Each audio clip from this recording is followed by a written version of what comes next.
Director of High Impact Innovation and Research at Universitas Indonesia.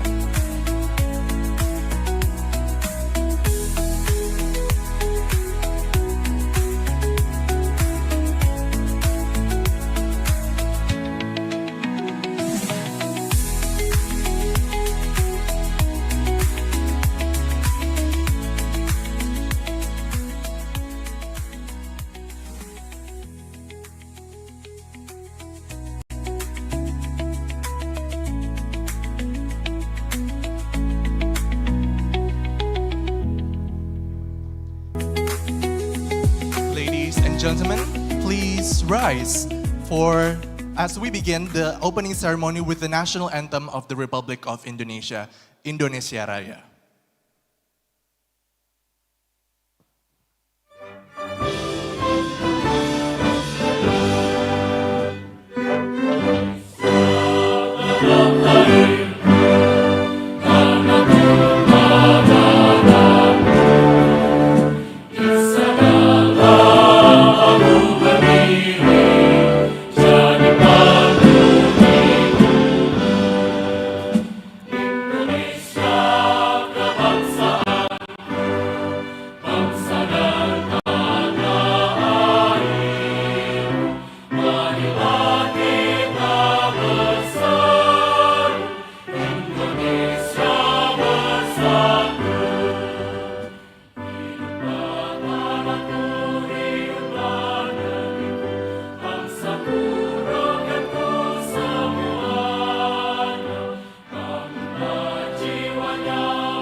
Now be seated.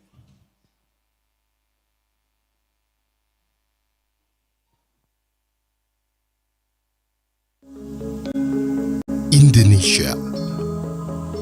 From the heart of Equator, 17,000 islands, 1,340 ethnic groups, 1,211 local languages.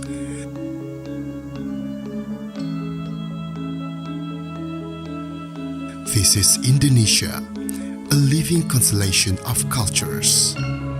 From the heart of the archipelago, Indonesia speaks through culture, color, and collective memory, a living heritage that shapes tomorrow. Woven not just with threads, but with meaning. Our fabric speaks the soul of the land. In every motif carved by hand, in each story expressed across generations, Indonesian culture pulses with wisdom, rooted in nature and alive in community. Our traditional textiles are not just fashion, they are philosophies. Sustainably dyed, thoughtfully woven, carrying the ethics of balance, dignity, and identity. In times of crisis, we return to what is essential, from games that teach solidarity to jamu, the herbal remedies that heal, from sacred rituals to craftsmanship that empowers. Indonesia's local knowledge offers the global insight. The pulse of our culture beats strongest in the hands of the young. They remix gamelan with electronic beats, translate ancient stories into cinema, and redefine tradition not by forgetting, but by reimagining. This is innovation grounded in identity, is not just expressive, but transformative. Our culture born from diversity, tested by history, and renewed by each generation.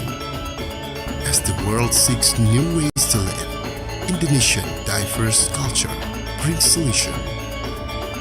Resilient, regenerative, and radiant. Culture is not what we leave behind.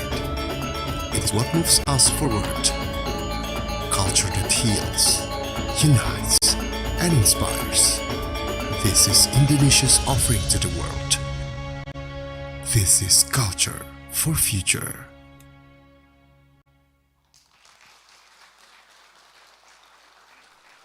Bismillahirrahmanirrahim. Assalamualaikum warahmatullahi wabarakatuh. Blessings upon all of you. Good morning, ladies and gentlemen, and welcome to day one of the Indonesia International Conference on Cultural Diplomacy, Iiccd 2025. Allow me to introduce myself. My name is Romi Sianturi, and it is an immense pleasure to be your host for this year's conference.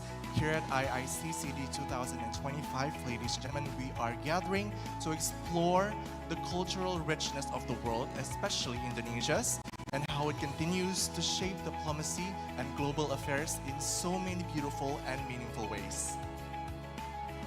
In this year's conference, we are honored to be joined by our distinguished invitees. First, we are graced by the presence of His Excellency Dr. Fadlizon MSc, Minister of Culture of the Republic of Indonesia. Welcome, Your Excellency.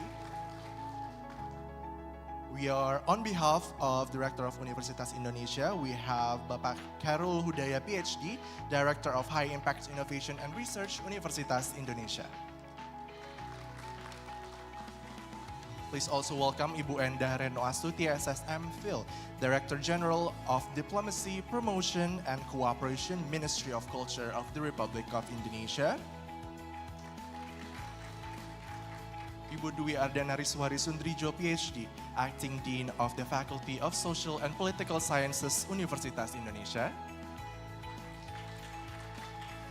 Excellencies, ambassadors of our friendly countries, our esteemed speakers, panelists, and presenters, and of course, all of you participants joining us today at Iiccd 2025.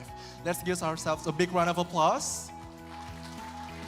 Thank you, that's a great energy. Ladies and gentlemen, before we begin our agenda today, I invite all of us to pause for a moment of silence and prayer.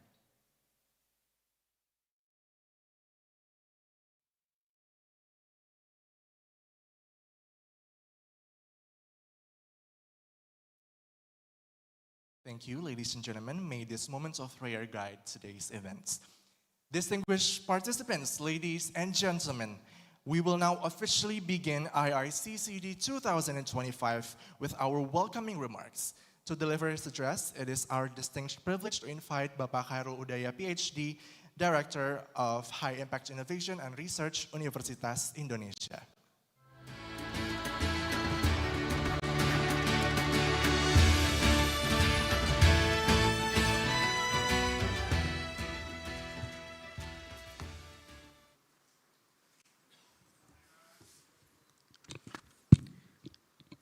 Good morning, ladies and gentlemen.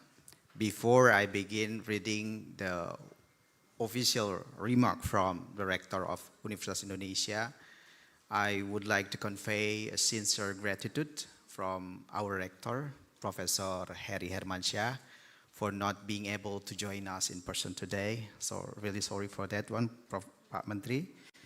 And he entrusted me to deliver his message on this very important conference. Therefore, it is an honor for me to stand here on his behalf, and I hope I can convey his thought and aspiration for you. With that, let me proceed for the opening speech from Rector of Universitas Indonesia.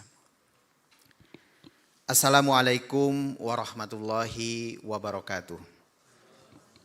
Good morning, salam sejahtera bagi kita semua. Om Swastiastu, Namo Buddhaya, salam kebajikan. His Excellency Minister of Culture of the Republic of Indonesia, our esteemed alumni, Dr. Fadlizon. Let me big applause to Dr. Fadlizon. Vice Chairperson of Commission 10, the Indonesian House of Representatives, Honorable Ibu Himatul Alia, or her representative here. His Excellencies, Ambassador of friendly countries. Here today we have 73 participants from Indonesia, 2 from Italy. Would you please raise hand from Italy? Oh yeah, please big applause. 1 for Portugal. Where is from Portugal? Is he here? Okay. And 1 from San Marino, 1 from India, and 1 from Kenya. Okay, thank you for attending this conference. And also we have foreign national speakers, 1 from Singapore. Are you already here? Thanks so much, sir. And 1 from Portugal. Hello, yes, thank you. 1 from Australia. And thank you. And UAE, UEA. And Germany, Kenya, I think, madam, and also from Ukraine. Okay. So we have here also the VVIP guests. His Excellency, Ambassador from Uruguay, Belarusia, Netherlands, Serbia, Somalia, Ukraine, and also Minister or Counselor or Attaché from Malaysia, Brunei, Philippines, Turkey, Tanzania, and Sudan. So thank you so much for. It is my great honor to welcome you to the Indonesia International Conference on Cultural Diplomacy 2025, co-hosted by Faculty of Social and Political Sciences, Universitas Indonesia, and the Indonesia Ministry of Culture. We gather today at this very critical moment. Culture is no longer a peripheral element of diplomacy, but a central language through which nations understand each other. Culture carries stories, memories, and identities across borders. Diplomacy gives those stories direction. And when culture and diplomacy meet, they create a form of engagement that is deeply human. Cooperation shaped not only by interest, but by empathy, curiosity, and shared aspiration. I believe this is the most important aspect of cultural diplomacy. Its ability to connect people before it connects policies. Universitas Indonesia, as an academic institution, sees its role not merely as a producer of knowledge, but as a space where ideas can question power, illuminate complexity, and inspire better choices. Academia must guide cultural diplomacy with rigorous research, critical perspective, and commitment to inclusivity. Scholars have the responsibility to examine whose voice are amplified, whose heritage is protected, and whose stories cross borders. In doing so, we help ensure that cultural diplomacy is not only strategic, but also ethical and just. I am proud that Iiccd 2025 embodies this vision. This conference brings together diverse actors to rethink cultural diplomacy in a changing world. It encourages us to look beyond familiar narratives, recognize marginalized perspectives, and explore how cultural practices, old and new, can contribute to peace, mutual understanding, and sustainable development. I hope that over the next 2 days, we will not only exchange the arguments, but also build a good relationship. Diplomacy begins with dialogues, and dialogue begins with trust. Let us use this platform to weave new understanding, strengthen cooperations, and imagine a future where culture enriches global peace, sustainability, and shared prosperity. On behalf of Universitas Indonesia, as I wish you a fruitful and inspiring conference. Thank you very much.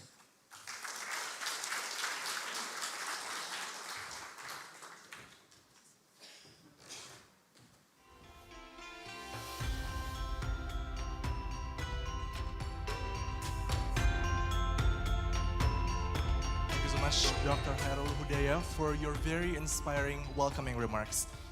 Next, ladies and gentlemen, to deliver his opening remarks and officially start the Indonesia International Conference on Cultural Diplomacy 2025, it is an immense honor to welcome His Excellency, the Minister of Culture of the Republic of Indonesia, Dr. Fadlizon, MSc.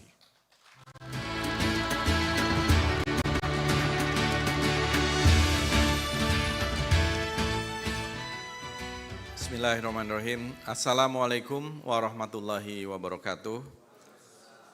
Selamat pagi, good morning, salam sejahtera untuk kita semua. Om Swastiastu, Namo Buddhaya, salam kebajikan, Rahayu. Excellencies, ambassadors of friendly countries, member of diplomatic corps and representatives of international institutions, yang saya hormati Bapak Khairul Hudaya, mewakili Rektor Universitas Indonesia, Profesor Dr. Semiarto Aji Purwanto, Dekan Fakultas Ilmu Sosial dan Ilmu Politik Universitas Indonesia, FISIP, distinguished professors, scholars, researchers, students, esteemed delegates, cultural practitioners and artists. I'm here also with the Director General of Promotion, Cooperation and Cultural Diplomacy, and also the special expert from the Ministry of Culture, Budita, who is also from this institution. So it's truly an honor to stand before you at the Indonesia International Conference on Cultural Diplomacy, Iiccd, CCD 2025, especially here at my alma mater, the University of Indonesia, a place that has long served as a hub for critical thinking, dialogue, creativity, and innovation. Allow me to express my deepest appreciation to the Faculty of Social and Political Sciences, or FISIP UI, the Director General of Diplomacy, Promotion and Cooperation of the Ministry of Culture, and to all scholars, policymakers, artists, and partners who have worked tirelessly to make this forum possible, building on the spirit of defining cultural diplomacy, crossing cultures, weaving worlds. Iiccd invites us to pause and reflect on how culture has shaped and continues to shape international relations and diplomacy, and to reaffirm our collective commitment to advancing culture as a vital force within the fabric of global civilization. Distinguished ladies and gentlemen, we gather at a time when the global landscape is marked by profound transformations, intensifying geopolitical tensions, rapid technological disruption, deep inequalities, and pressing climate crisis. In such a world, cultural diplomacy should not be a peripheral gesture, it is increasingly central on how nations understand each other, strengthen relations among people, build trust, and imagine a shared future. There's also growing recognition that cultural diplomacy forms an essential part of what Joseph Nye describes as soft power. At the same time, we should acknowledge that there might be no single, universally accepted definition of cultural diplomacy. Across disciplines and institutions, it intersects with public diplomacy, nation branding, cultural promotion, and even cultural industries. This conference exists precisely because we need to examine these ideas with greater precision, question our assumptions, and articulate the conceptual, practical foundations of cultural diplomacy for our time.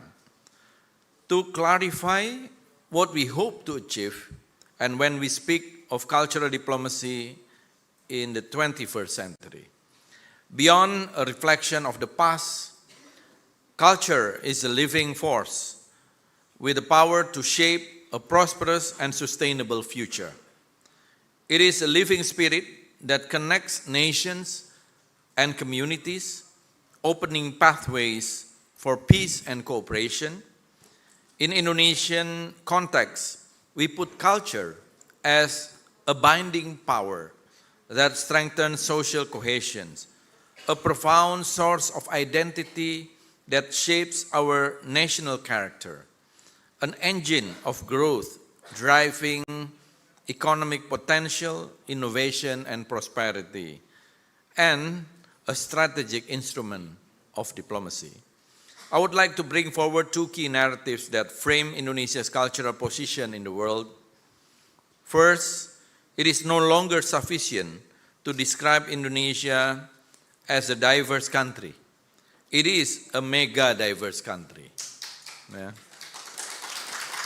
We are home to 1,340 ethnic groups and more than 718 languages, more than 1,000 local languages, representing 10% of the world's languages. We have recorded 2,727 elements of National Intangible Cultural Heritage, ICH, with an estimated 30,000 potential cultural elements. 16 of them, 16 ICH elements, have been inscribed by UNESCO, including keris, wayang, angklung, gamelan, and the last one is kebaya, reok ponorogo, and many other things. I think you can see on the screen. We also have 228 national cultural heritage sites, which will increase around 80 this year, with 6 World Cultural Heritage Sites recognized by UNESCO. The second narrative, Indonesia as one of the oldest civilizations on earth. In Sulawesi's Leang Karampuang cave, we find the world's oldest narrative painting of 51,200 years old. Nearly 60% of the world's Homo erectus fossils have been found in our archipelago, especially on the island of Java, preserving traces that go back around 2 million years old. And last month, our cultural diplomacy succeeded in repatriating 28,131 Dubois collection fossils from the Netherlands, including the Java man, the original Homo erectus findings from Trinil, East Java. Over 2,300 objects have been returned from the Netherlands, with ongoing negotiation with the UK, United States, Germany, Belgium, Japan, and India. In Flores, the discovery of Homo floresiensis shows that early humans already reached deep Wallacea terrain, accessible only through the open sea. In West Sumatra, at Lida Air Cave, atau gua lidah air, fossils show Homo sapiens lived in dense tropical rainforest more than 60,000 years ago. And within the Liang Kabori karst of Muna, cave art depicts boats and hunts from vessels, showing sea voyager communities. For decades, the out of Africa theory has been a dominant narrative in the dispersal and adaptation of early humankind. Today, archaeological and paleoanthropological evidence invites us to consider additional hypotheses, including out of Asia, and even, I introduce out of Nusantara, where humans learn to navigate across the sea. It suggests that the movement of early humans was not a one-way route, but a web of crossings through multi-regional migration, where Asia and Nusantara stand as critical axes of world civilization. These findings anchor Indonesia's unique place in the world and provide a strategic foundation for our cultural diplomacy. Esteemed colleagues, ladies and gentlemen, our 1945 Constitution mandates the advancement of national culture amid the world civilization. This is a foundation that inherently aligns with the mission of cultural diplomacy.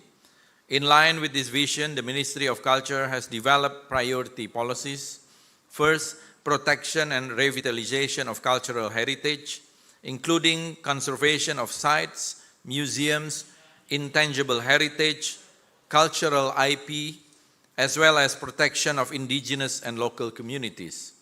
Second, cultural development, utilization, and empowerment, integrating cultural industries with digital technology, strengthening our film, music, arts, and other cultural ecosystems. And third, cultural diplomacy, promotion, and cooperation, strengthening partnerships through cultural exchange programs, residencies, co-production, gastro-diplomacy, bilateral and regional engagement, and repatriation. In the face of today's global challenges, culture remains an important source of resilience and an essential pillar of soft power. It can transcend the boundaries of language and politics, one that speaks directly to the human soul, opens new pathways for dialogue and cooperation, drives sustainable development, and be a bridge for peace and stability. From wayang, gamelan, and batik, to the movies, animation, and music, every cultural expression is a form of living diplomacy. Beyond the form of diplomacy, our cultural heritage individually and collectively also represents immense potential that adds economic value, driving the cultural and creative industries, or CCIs. Within the CCIs, we are enriched by music, film, textiles, IPs, digital content, and other creative expressions, carrying their own unique identity, the driving force for national development. Ladies and gentlemen, colleagues, delegates, the Iiccd stands as intellectual laboratory where we translate theory into practice and policy into tangible results. We are proud to support this conference as part of a wider ecosystem of initiatives alongside the Candi Summit. Candi Summit we held last September, stands for Culture, Heritage, Art, Narrative, Diplomacy, and Innovation. And then just last week, we concluded the Indonesia Pacific Cultural Synergy, or IPACS, in Kupang, and also our ongoing works with universities and international partners. This is a vital platform to reimagine cultural diplomacy through local experiences and the shifting dynamics of our global landscape. and foster meaningful collaboration among institutions, scholars, communities, and policymakers to promote shared progress. Over the next 2 days, I hope we can bring forward essential discussion on issues central in our agenda, such as repatriation, sustainability, maritime heritage, museums, music, pop culture, creative exchange, and media and motion. The Ministry of Culture is keen to learn from your debates, research, proposals, and yielding policy recommendation to strengthen our collective work. Once again, thank you to all partners and participants. May this forum strengthen our resolve to place culture at the heart of dialogue, cooperation, and global progress. Thank you. Terima kasih. Wassalamualaikum warahmatullahi wabarakatuh. Thank you, Your Excellency. I kindly invite you to remain on stage as we proceed with the exchange of tokens of appreciation. At this moment, I would like to also invite Bapak Khairul Hudaya, PhD, to receive his token of appreciation on behalf of Universitas Indonesia as a collaborating partner for Iiccd 2025.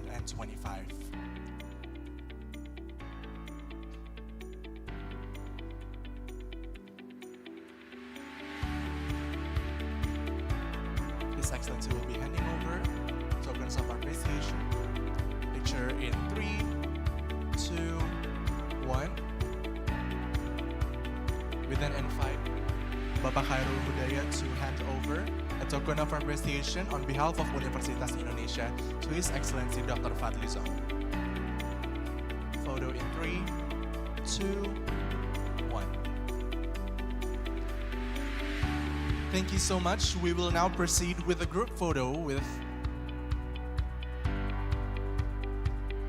Okay, another token of appreciation handed over by our main collaborators for the Iiccd 2025. Thank you. We will now proceed with a group photo with all the participants. Your Excellency Dr. Fadlizon and Bapak Khairul Hudaya, please kindly step down from the stage and move to the floor area so we can take pictures with all of our participants now.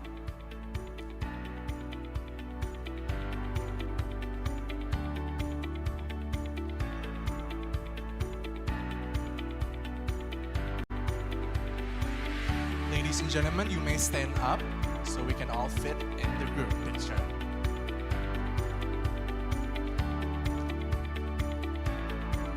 If we may, ladies and gentlemen, move a little bit to the center so everyone can fit in the picture. I will be guiding the picture. In 3, 2, 1. Share your best smile. In 3, 2, 1.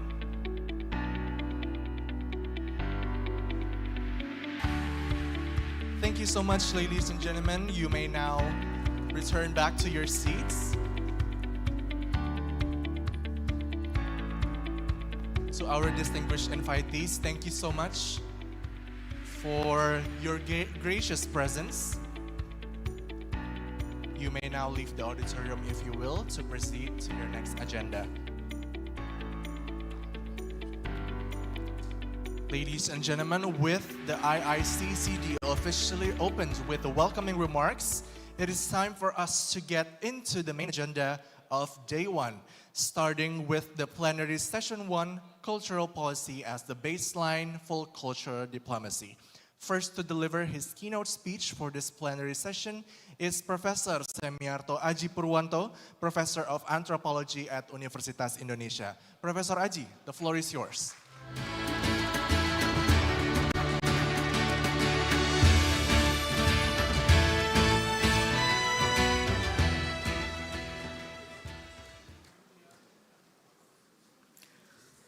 Selamat pagi teman-teman semua. Assalamualaikum warahmatullahi wabarakatuh. Good morning ladies and gentlemen. Excellencies, ambassadors from friendly countries as well as the distinguished diplomats. Oh, I'm sorry. Minister of Culture is still here. Thank you very much, Dr. Fadlizon. And also the Director General of Cultural Diplomacy, Promotion and Cooperations, the high ranks officials from the Minister of Culture, representative from the Universitas Indonesia, all distinguished participants, ladies and gentlemen, Thank you very much for your coming here. And today I will deliver my speech on rethinking Indonesia's cultural diplomacies from heritage display to policies and community power. So we gather today in a world where political narratives are no longer sufficient to bridge the widening divides between nations. In moments of tensions and uncertainty, it is culture, its stories, like the minister has already mentioned, emotions and shared humanity that often become the first language through which dialogue responds. Cultural diplomacy, therefore, has moved from the margins to the very center of international relations. Again, the representative from the Universitas Indonesia has already emphasized these issues. And across the globe, states increasingly rely on cultural symbols to communicate values and aspirations. Culture humanizes diplomacy, it softens boundaries and builds trust. Yet, Indonesia's approach to culture diplomacy at times remains more reactive than strategic. When neighboring countries claim elements of shared heritage, for example, our response tends to erupt to emotional defensiveness rather than calm narrative clarity. One best example is how we, the lay people in Indonesia, respond when, for example, the neighboring countries such as Malaysia claim tradition that Indonesia perceives as ours, such as reok, batik, pencaksilat, or gasing. The public discourse typically erupts in outrage, assuming cultural theft, whereas from my point of view as an anthropologist, shared cultures expression across the archipelago and the Malay Peninsula are natural outcomes of centuries of migration, trades, and kinship. Instead of strategic engagement, we tend to respond defensively and wisely. This reaction deeply reflects these issues, the absence of a coherent cultural policy framework that explains our shared history and guides our diplomatic posture. If Indonesia is to lead with confidence, we must move from reaction to anticipations, from instinct to strategy. Only then can culture truly function as our diplomatic compass. And the central argument that I wish to offer today is simple yet fundamental. Indonesia's cultural diplomacy must be built upon a clear and coherent cultural policy foundations. Cultural diplomacy without policy becomes symbolic, attractive, but shallow. Policy without community involvement becomes bureaucratic structures, but empty. For diplomacy to carry substance, policy must ground it and communities must animate it. We must begin to shift our representation towards substance. Instead of merely showing cultural form, we must articulate cultural meaning. Instead of displaying artifacts, we must communicate the worldviews, ethical values that shape Indonesian life. I'm glad that the minister has already mentioned some of the Indonesian material culture expression, yet he also mentioned about the values, about the cultural ideas, the very ideas of the material cultures. Only by aligning cultural policy, national identity, and diplomatic messaging can Indonesia speak with a steady, confident cultural voice at home and on the world stage. At present, Indonesia's cultural policy remains anchored in preservation and documentation. We invest enormous effort in listing tradition, preparing UNESCO nomination, and curating performances for national and international display. While valuable, this approach often reduces culture to a frozen relic rather than living ecosystem. Well, we have already heard what the minister explained about this thing. And heritage become a product, catalog, stage, and commodified. Tourism framework further reinforced this encouraging tradition to be repackaged as spectacle for visitors. In this process, community frequently becomes cultural object instead of cultural agent. So the basic idea, the very basic idea is how to transform this phenomenon. What is missing is a recognition that culture is not merely collection of artifacts. Culture is lived meaning, dynamic, contextual, and deeply intertwined with community life. Until policy reflect this, Indonesia's cultural diplomacy will remain representational rather than relational. So if culture is to live, community must lead. Empowering community agency is not an optional component of cultural policy. It is a foundation. Communities must have control over their knowledge, creative expression, and adaptive strategies. Preservation without empowerment is preservation without life.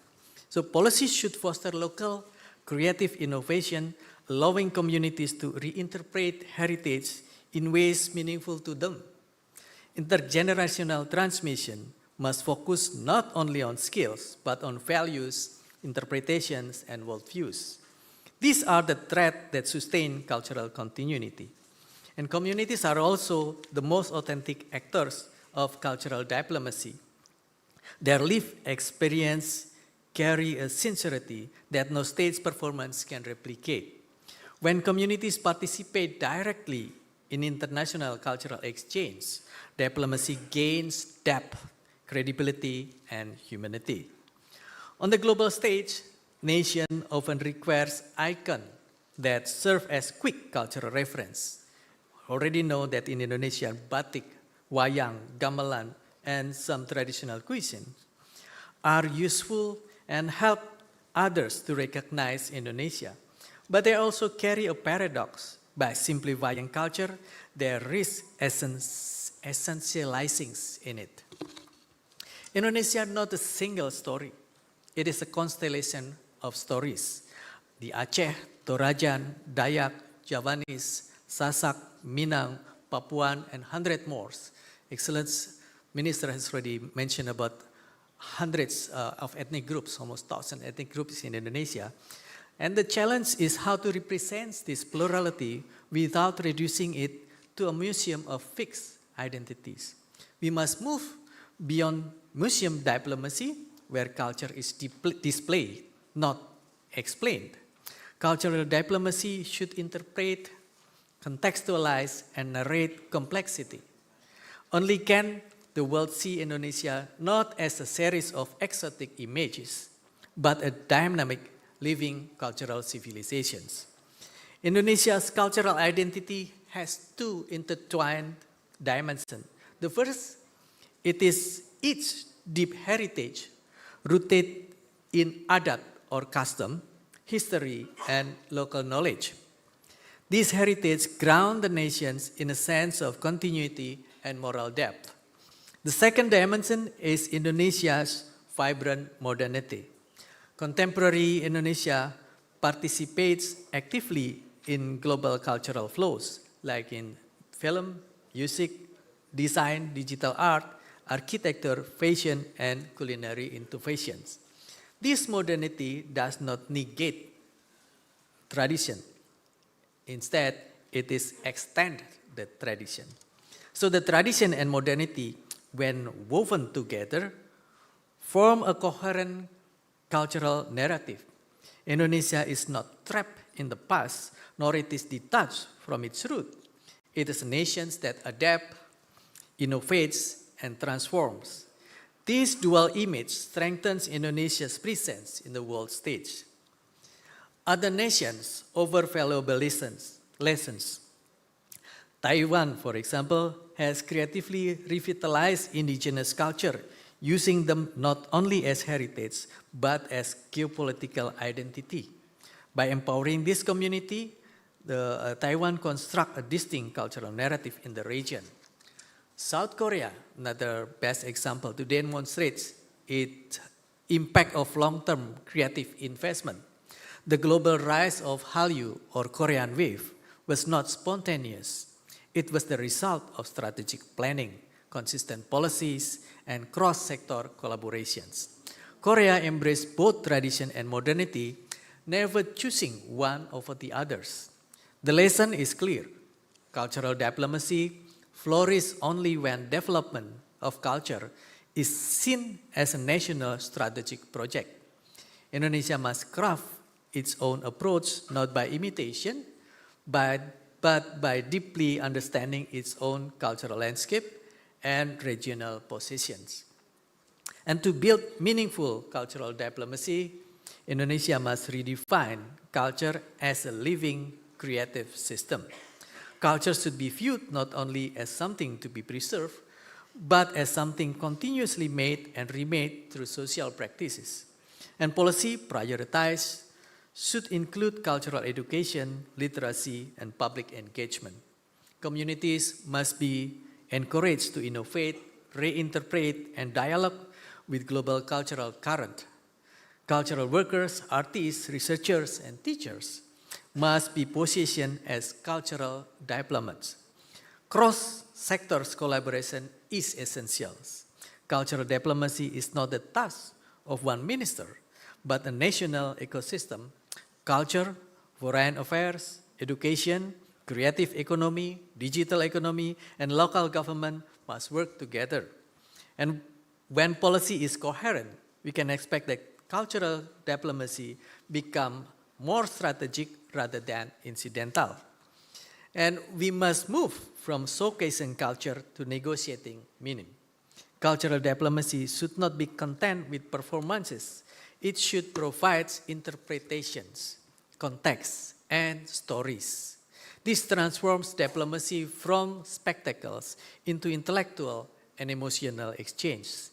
Community to community and artist to artist exchange can refine or redefine the landscapes. This interaction creates genuine relationships that are more flexible and transformative than formal state program, for example. Co-creation should become a guiding principle. Instead of exporting culture as a finished product, Indonesia can collaborate to produce hybrid work, joint exhibition, and shared performances.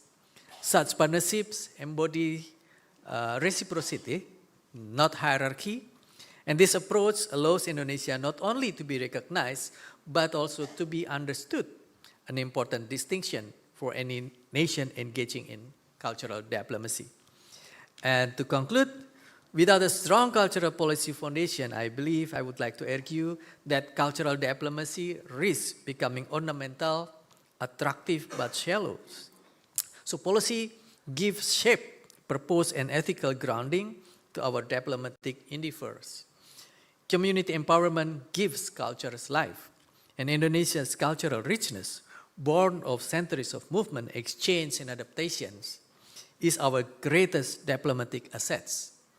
The task before us is to weave heritage with innovations, identity with transformations, memory with some possibilities ahead. If Indonesia can articulate this narrative with clarity and confidence, cultural diplomacy will cease to be performance. It will become a form of peaceful engagement, a bridge of understanding, and a gift of humanity to the world. And for in the end, culture remains our most enduring language, again, our enduring language, our most human form of diplomacy. Thank you very much. Good morning.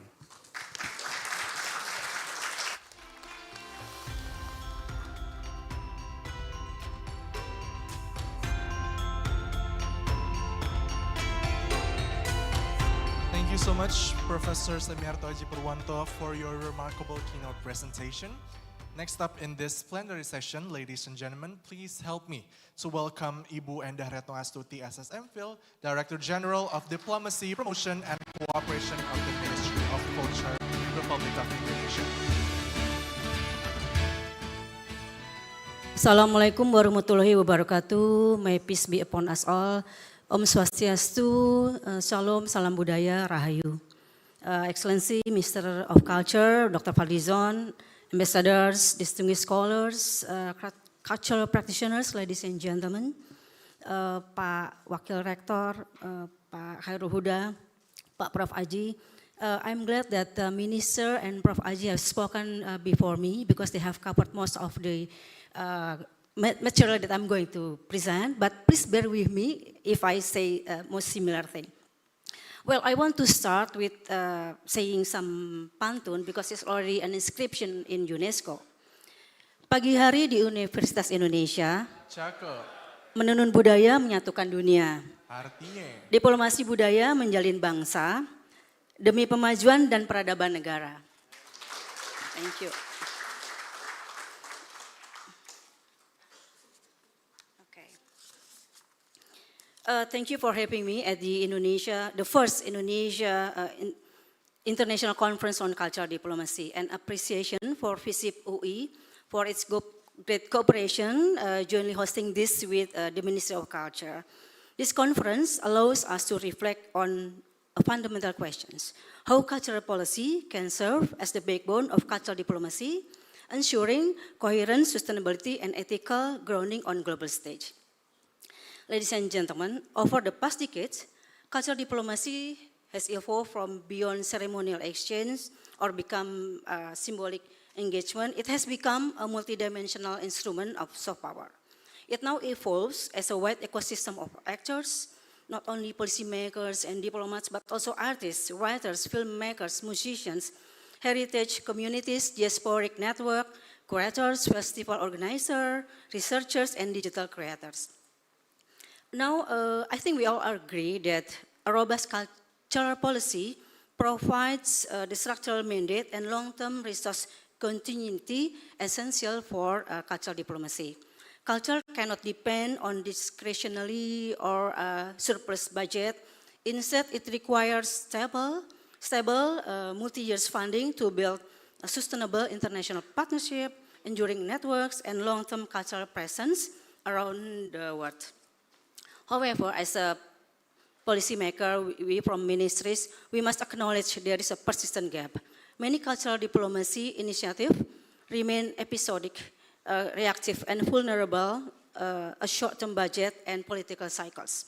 Without structural policy foundations, cultural diplomacy risks being fragmented and unable to generate sustainable impact. For this reason, cultural diplomacy must have a national strategy rooted in cultural policy. We see around the world that countries that treat culture as a strategic sector, whether through national arts council, creative industry blueprints, or long-term heritage and language program, tend to project their culture more consistently and confidently abroad. Prof. Aji already mentioned, and we can easily mention Korea, for example, as a big example of this. For Indonesia, from our efforts to safeguard batik and wayang to the expansion of Indonesian language and art promotion overseas, our task is still to update and deepen this foundation in line with contemporary realities. Ladies and gentlemen, cultural policy must also function as ethical safeguard because national diplomacy must uphold transparency, artistic autonomy, and respect for cultural rights. Cultural projection must always be grounded in community rights and cultural integrity, not merely an external image building. And cultural policy must also able to establish strong intellectual property frameworks, benefit sharing mechanism, and traditional knowledge safeguarding system. In digital spheres, cultural narratives are shaped by foreign platform and opaque algorithms. So cultural policy must reinforce digital sovereignty through national archives and strengthen digital cultural literacy. This can ensure that Indonesia's cultural diversity remains visible, conceptualized, and ethically represented in global digital spaces. Ladies and gentlemen, the Ministry of Culture has a mandate to protect, develop, utilize, and empower our cultural heritage according to the Law on Advancement of Culture adopted in 2017. To support this vision, Indonesia's various regulation policies, as featured in the following slides, our President, Prabowo Subianto, has also placed culture as one of the foundation of national priority or Astacita. And Indonesia has also become a part of parties to related UNESCO conventions on convention and on conservation and on cultural advancement. The Minister of Culture has built our policies based on, Pak Menteri mentioned 3, but I add another one, so 4 pillars as featured in the slide. Education for internalizing cultural values, and second, cultural economy as a driver for creative industry, Fourth, cultural diplomacy as Indonesia's soft power. And the fourth one is the culture as a binding power amidst the vast diversity in the country. Excellencies, ladies, gentlemen, scholars, listed here are slides of our flagship program from our Director General, but I have to mention one that we are proud of, that is a cultural facilitation. This is the assistance to community groups to support their cultural project through endowment fund that we call Dana Indonesiana, and also through cultural grants. Okay, now we move forward on the challenges and obstacles. In formulating and implementing cultural policies, one of the biggest challenges is that culture is not viewed as an urgent priority in economic growth and development. We can say that if any country have difficulty in budget, the sector that easily cut is culture, we must to admit that. And this led to a sporadic effort at the regional level, lack of strategy and orchestration in national level. There are some of the challenges, for example, the similarities mandates between national agencies and ministries, and issues between decentralization policies between central and regional government, again, a fragmented authority and coordination, and limited funding, budgeting, and resources for implementation, especially at the regional level, inadequate human capacity in culture, and the absence of comprehensive cultural database and archives, and still poor documentation and preservation of the intangible cultural heritage. And there is common issue on creative cultural industries versus commodification. Commercialization often overshadow the cultural values. Tension between preservation and economic exploitation is caused by underdeveloped IP protection for traditional knowledge and cultural expressions, and the gap between the local and big industries. And cultural policy must also offer protection and resilience against like new challenges, like cultural appropriation and integrity, and digital divide and disruption. And we must oversee diversity of cultural expression, representation of youth, women, and local community. And now to achieve these strategic goals, we, Indonesia, must address institutional fragmentation by establishing an interagency clearinghouse to align cultural priorities across ministries. A national cultural diplomacy strategy that is essential to set thematic priorities and guide long-term action. And then national strategy that foster network of stakeholders, and national strategy that develops innovative funding between stakeholders such as private, public partnership, matching fund, and participatory budgeting between communities in the regional level. Ladies and gentlemen, Indonesia's diverse cultural landscape, from Yogyakarta's revitalized traditions and Bali's enchanted performances to Eastern Indonesia's ritual network and the creative scenes of Bandung and Makassar, not only defines our nation's character, but also shows that cultural policy must be evidence-based, adaptive, and rooted in community realities. This dynamic highlights how cultural ecosystem constantly evolve with political, economic, and environmental change. Modern cultural diplomacy strategy must balance heritage with contemporary arts and creative industries, recognizing the global influence of Indonesia's writers, filmmakers, musicians, designers, and digital creators. So cultural policy is not merely administrative framework. It's also a strategic investment. I agree with Professor Aji. It determines whether our cultural diplomacy is episodic or enduring, symbolic or influential, vulnerable or resilient. In this context, the Ministry of Culture has a specific responsibility to act as a policy anchor by leading coherent cultural policy and a national cultural diplomacy strategy as a guardian of rights and ethics, as a connector and knowledge hub, and by bringing together ministries, local government, artists, communities, academics, international partners on the basis of data, research, and collaborative ministries. So, as a conclusion, I call on ministries, agencies, academic institutions, cultural communities, international partners as well, to strengthen this shared agenda. By grounding cultural diplomacy in a coherent, ethical, and evidence-based cultural policy, Indonesia will secure a global cultural presence that is confident, responsible, and sustainable. I shall end my presentation with thanking everyone who showed up this morning, and thank you for presenters from around the nation and also from various countries.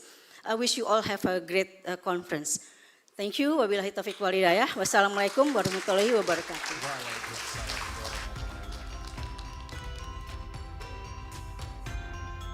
Thank you, Ibu Indah Suti, for sharing even more policy perspective from the Ministry of Culture. With those two distinguished keynote addresses, we conclude the plenary session 1 for Iiccd 2025.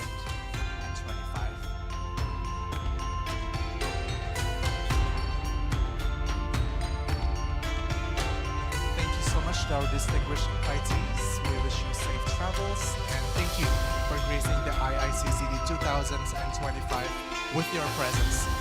Give a round of applause, ladies and gentlemen, once more.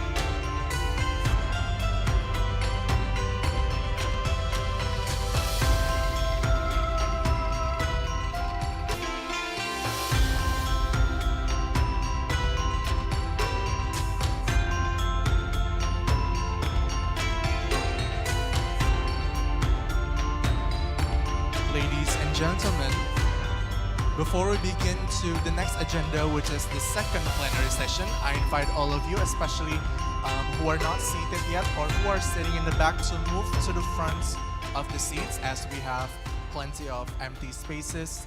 Feel free to fill in these seats so you can engage even better with our next set of presenters. And before we enter the second plenary session, I would like to thank the Ministry of Culture of the Republic of Indonesia and the Department of International Relations, Faculty of Social and Political Sciences at Universitas Indonesia for co-hosting the Indonesia International Conference on Cultural Diplomacy, Iiccd 2025.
Across Indonesia's vast archipelago, from Papua's misty peaks to Sumatra's golden shores, children have always played.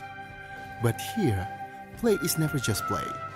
Each game holds memory, wisdom, and meaning. Traditional games are not relics of the past. They are roots that ground our culture and lift our spirit.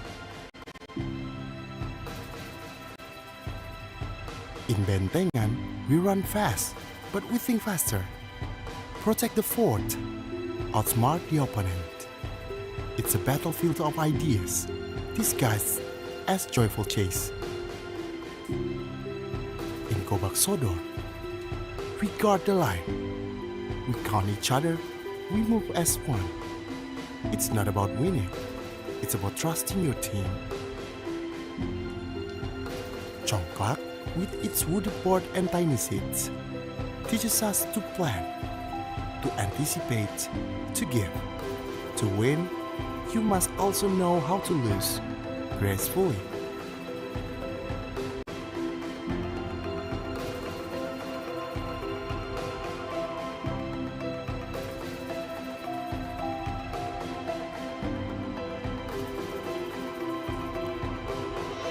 Egrang, walk tall on two bamboo stilts.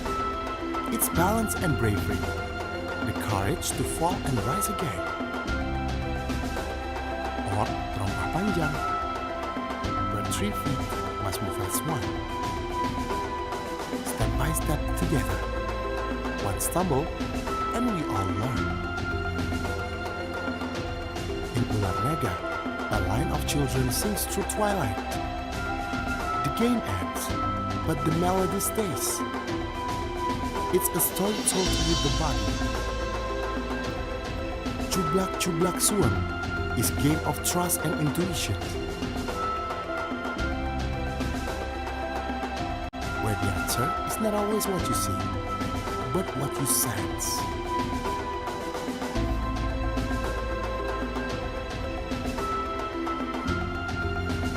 A kite or layang-layang is a child's dream stitched by hand, made from bamboo and paper. It teaches us to look up, to imagine.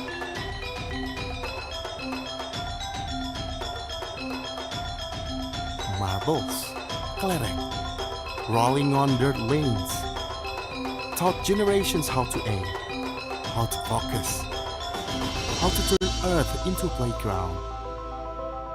And in Gatrik, a simple stick becomes sport, strategy and celebration. From Dayak forest to Bali shores, from Minangkabau villages to Bugis coast, children everywhere have their own games. Yet the values are shared. Respect, creativity, joy, togetherness. In a world growing louder, these games remind us to listen to each other, to tradition, to play. They don't require electricity. They don't need Wi-Fi. They need people. They need presence. And now, in a world shaped by machines and speed, we return to simple genius of tradition, to laughter of barefoot children, to the wisdom in a song, to the power of play. Let us pass them on. Let us play again. Because culture is not only what we inherit, but what we create. Indonesia, culture for future.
Ladies and gentlemen, good afternoon.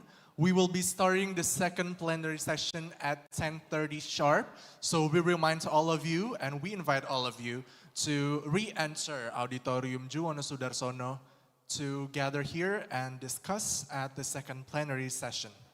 Once again, I remind all of you that we will be starting our second plenary session shortly. So we invite all of you to come in and take a seat. Thank you.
Distinguished participants, ladies and gentlemen, it is now time for us to move on to our next agenda, the plenary session 2.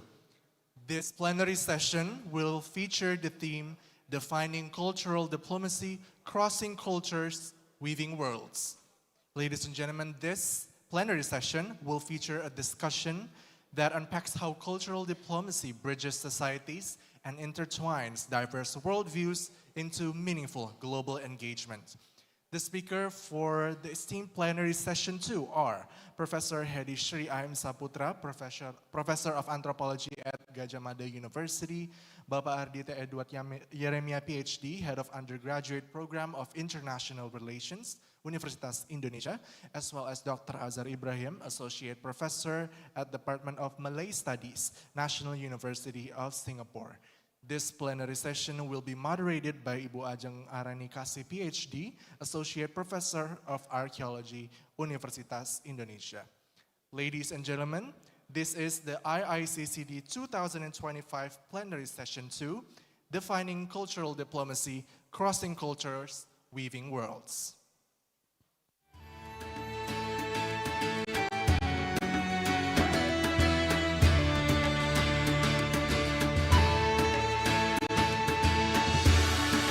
I invite all the speakers and moderator to come up on stage to take on plenary session 2.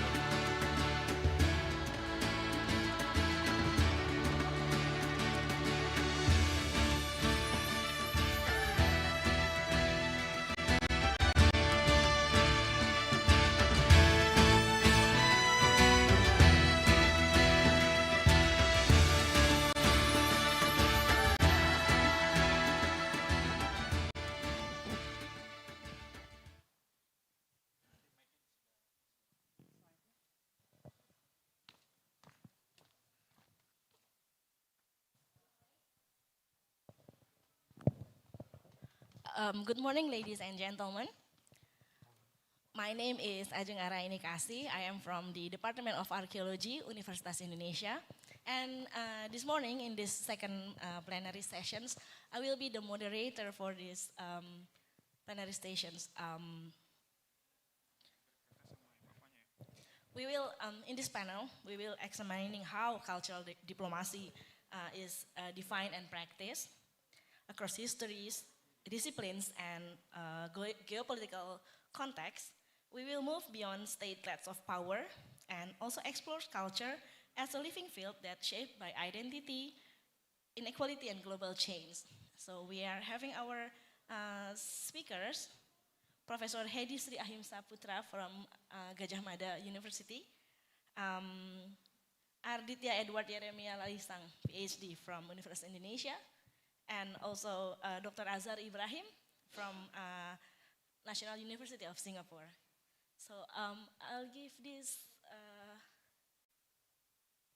first to Professor. Yeah. Me first? Yes? Okay, thank you very much. Bismillahirrahmanirrahim. Assalamualaikum warahmatullahi wabarakatuh. Selamat pagi, good morning everybody, distinguished guests, distinguished speakers, and I'd like to thank the Dean of the Faculty of Ilmu Sosial Politik for inviting me to this prestigious conference. And this is a really great honor for me to present and share some of my ideas. I was asked to talk about cultural diplomacy from anthropological perspective, but as you know, the Dean of the Faculty, Pak Semiarto Aji, is also from anthropology. So some of anthropological views is already presented by him in his keynote speaker. And many of points there, I quite agree with that.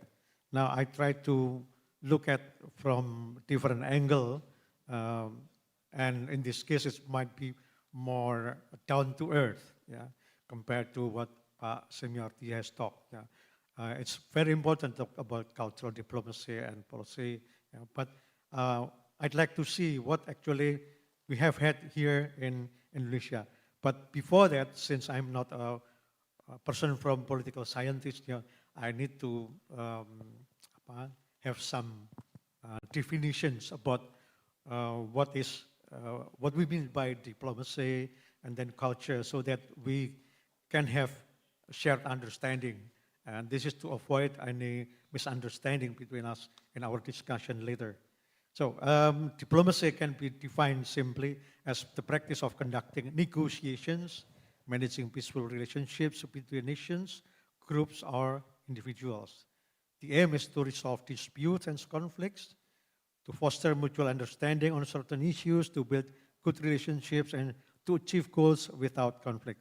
So through dialogue, compromise, and persuasion, rather than coercion or military action. It involves communication, negotiation, and tech, and the result is peaceful resolution. And cultural diplomacy is the usage of cultural exchange, yeah, that is, in my view, exchange of symbols, because culture is a set of symbols or system of symbols. If we agree to, based on our definition, on the views of Ernst Cassirer, a philosopher, about a man, he said that human being is animal symbolicum. So symbol is the core, yeah, of our humanity. Yeah. So exchange, cultural exchange is the exchange of symbols to foster mutual understanding and strengthen international relationships. And cultural diplomacy is the strategic use of countries' cultural assets. This is important. Cultural assets. Countries' significant symbols.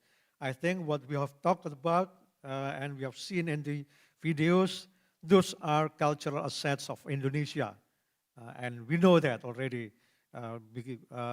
Some of them can, in the form of manuscript, language, tradition, rituals, and so forth. Yeah. And these significant symbols is used to build dialogue and cooperation with other countries and nations. And that is component of nations' soft power. Yeah. So cultural diplomacy is mostly directed toward the public in other countries.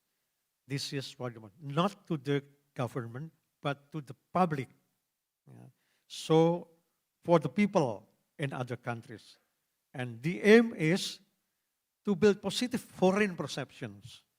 So what we have seen in the videos, those are the attempts of the Indonesian government actually to build positive perceptions among foreign countries about Indonesia. Look at this video. This is Indonesia. By seeing those videos, I think we have some new perceptions. I have to say that these videos much more better. It's much better than videos in the few years ago. Congratulations for the Kementerian Kebudayaan. I really happy. I'm really happy with these videos. Because now it's much more meaningful in my eyes. And then the aim is to create a foundation of trust that can support relation between the countries. And a little bit definition, what is culture? As I mentioned before, this is a set of symbols acquired by a man through learning within his society to adapt and build his world.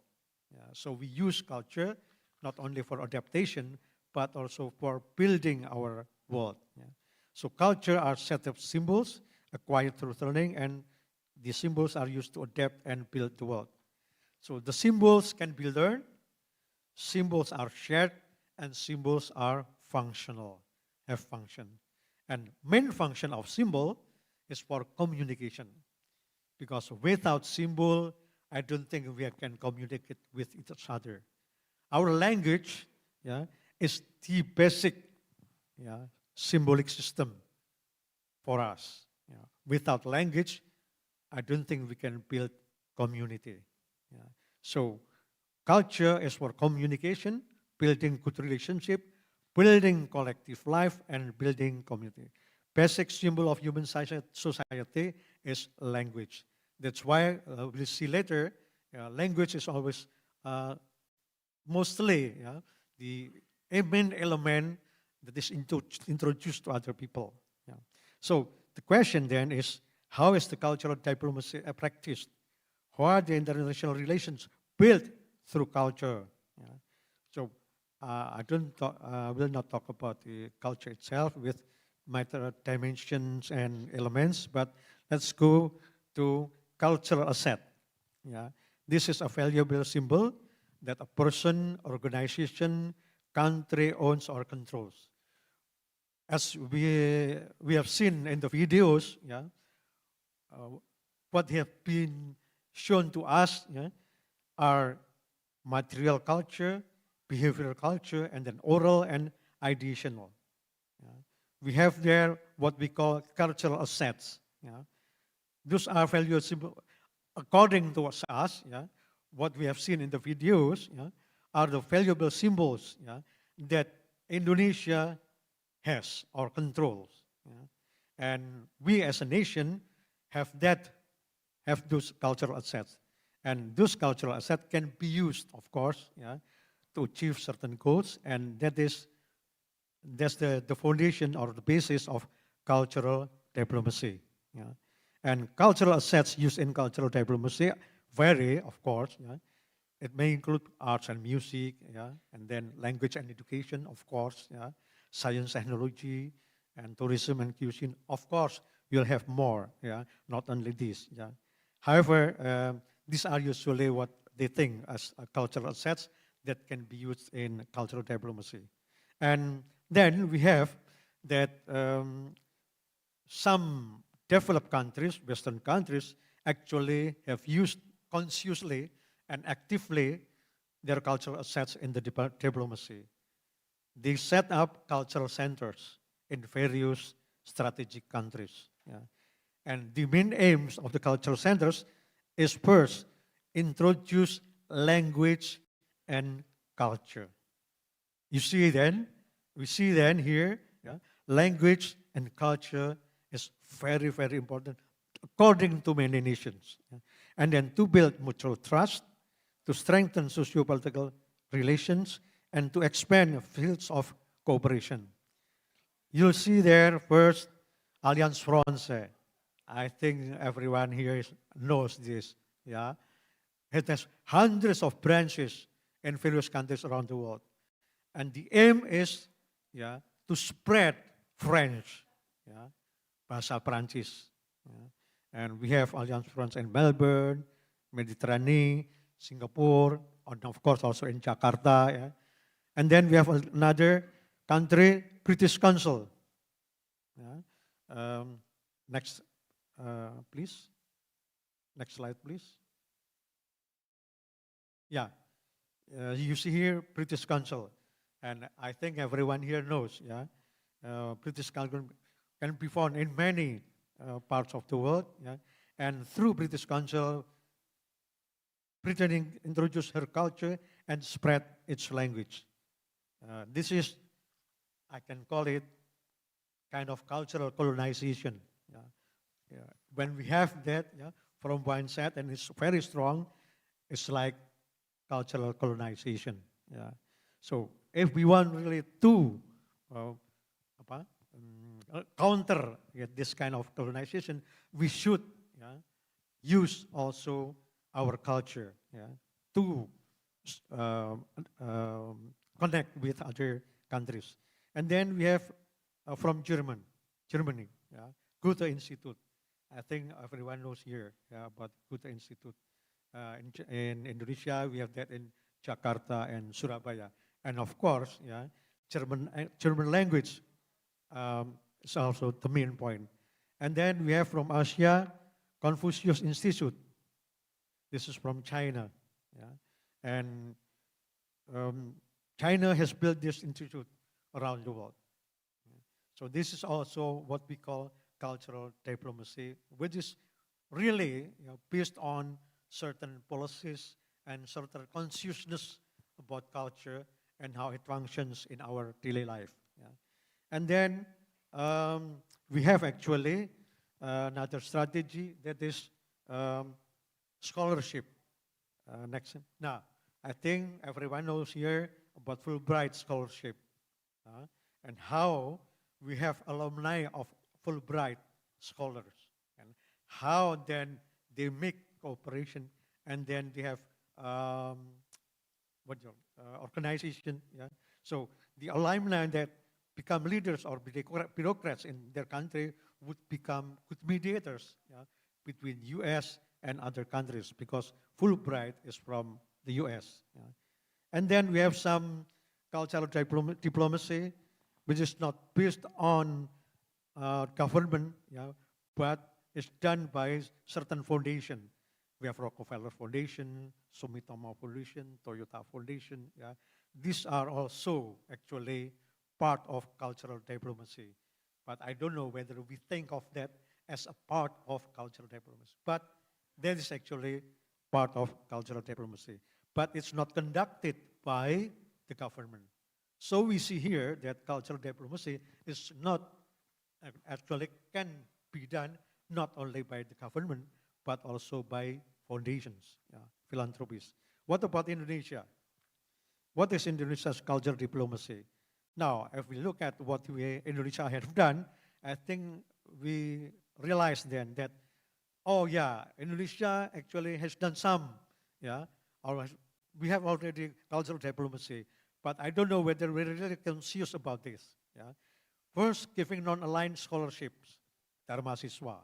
I know that some of African students, yeah, they went to Gajah Mada to study Bahasa Indonesia, and then take courses in Gajah Mada, and then also people from other countries like Azerbaijan, yeah, from Kazakhstan, yeah, from those small countries, or some from Oceania, yeah, they come, yeah, to Indonesia with this scholarship. Do I still have? Oh, only 2 minutes. Okay, sorry. Okay, let's go further. Now, we have also then slide 18, we have Rumah Budaya Indonesia. Yeah. Now, we have some Rumah Budaya Indonesia. This is also actually part of cultural diplomacy. Yeah. in Germany, and then in Belgium. Yeah, terus next again, next slide. We have some groups, yeah, and some groups abroad. They are playing gamelan, and then next slide. Next, nah, Indomie. Yeah. I don't know whether we ever think of Indomie as part of our cultural diplomacy. Yeah. But Indomie is quite popular in Nigeria, yeah, and also in Arab Saudi. So if we can use this as part of our cultural diplomacy, I think it will be very strategic. Next slide, please. Again, before that, because I think one before that we don't have now. This is what I mean. Tempe, yeah, tempe is very popular in some countries, yeah, even in England. Yeah, so food is also, yeah, part of our culture and can be part of our cultural diplomacy. Okay, the last slide, please. From those slides, I think we can see that before that slide, that there are steps that can be taken to spread or to introduce our culture to other countries. Yeah, like teaching Bahasa Indonesia, creating network, and then translating our literature. Okay, thank you very much. I'm sorry too long for you. Okay.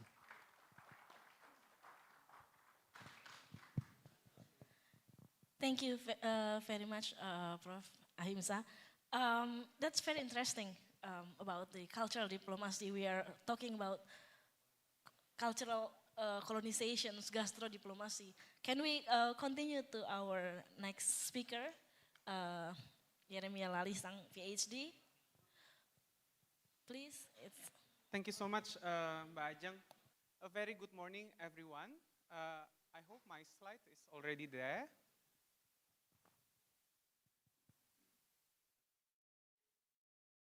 Yeah, my name is Yeremia Lalisang. I'm the head of undergraduate international relations program here at the Department of International Relations, Faculty of Social and Political Sciences, Universitas Indonesia.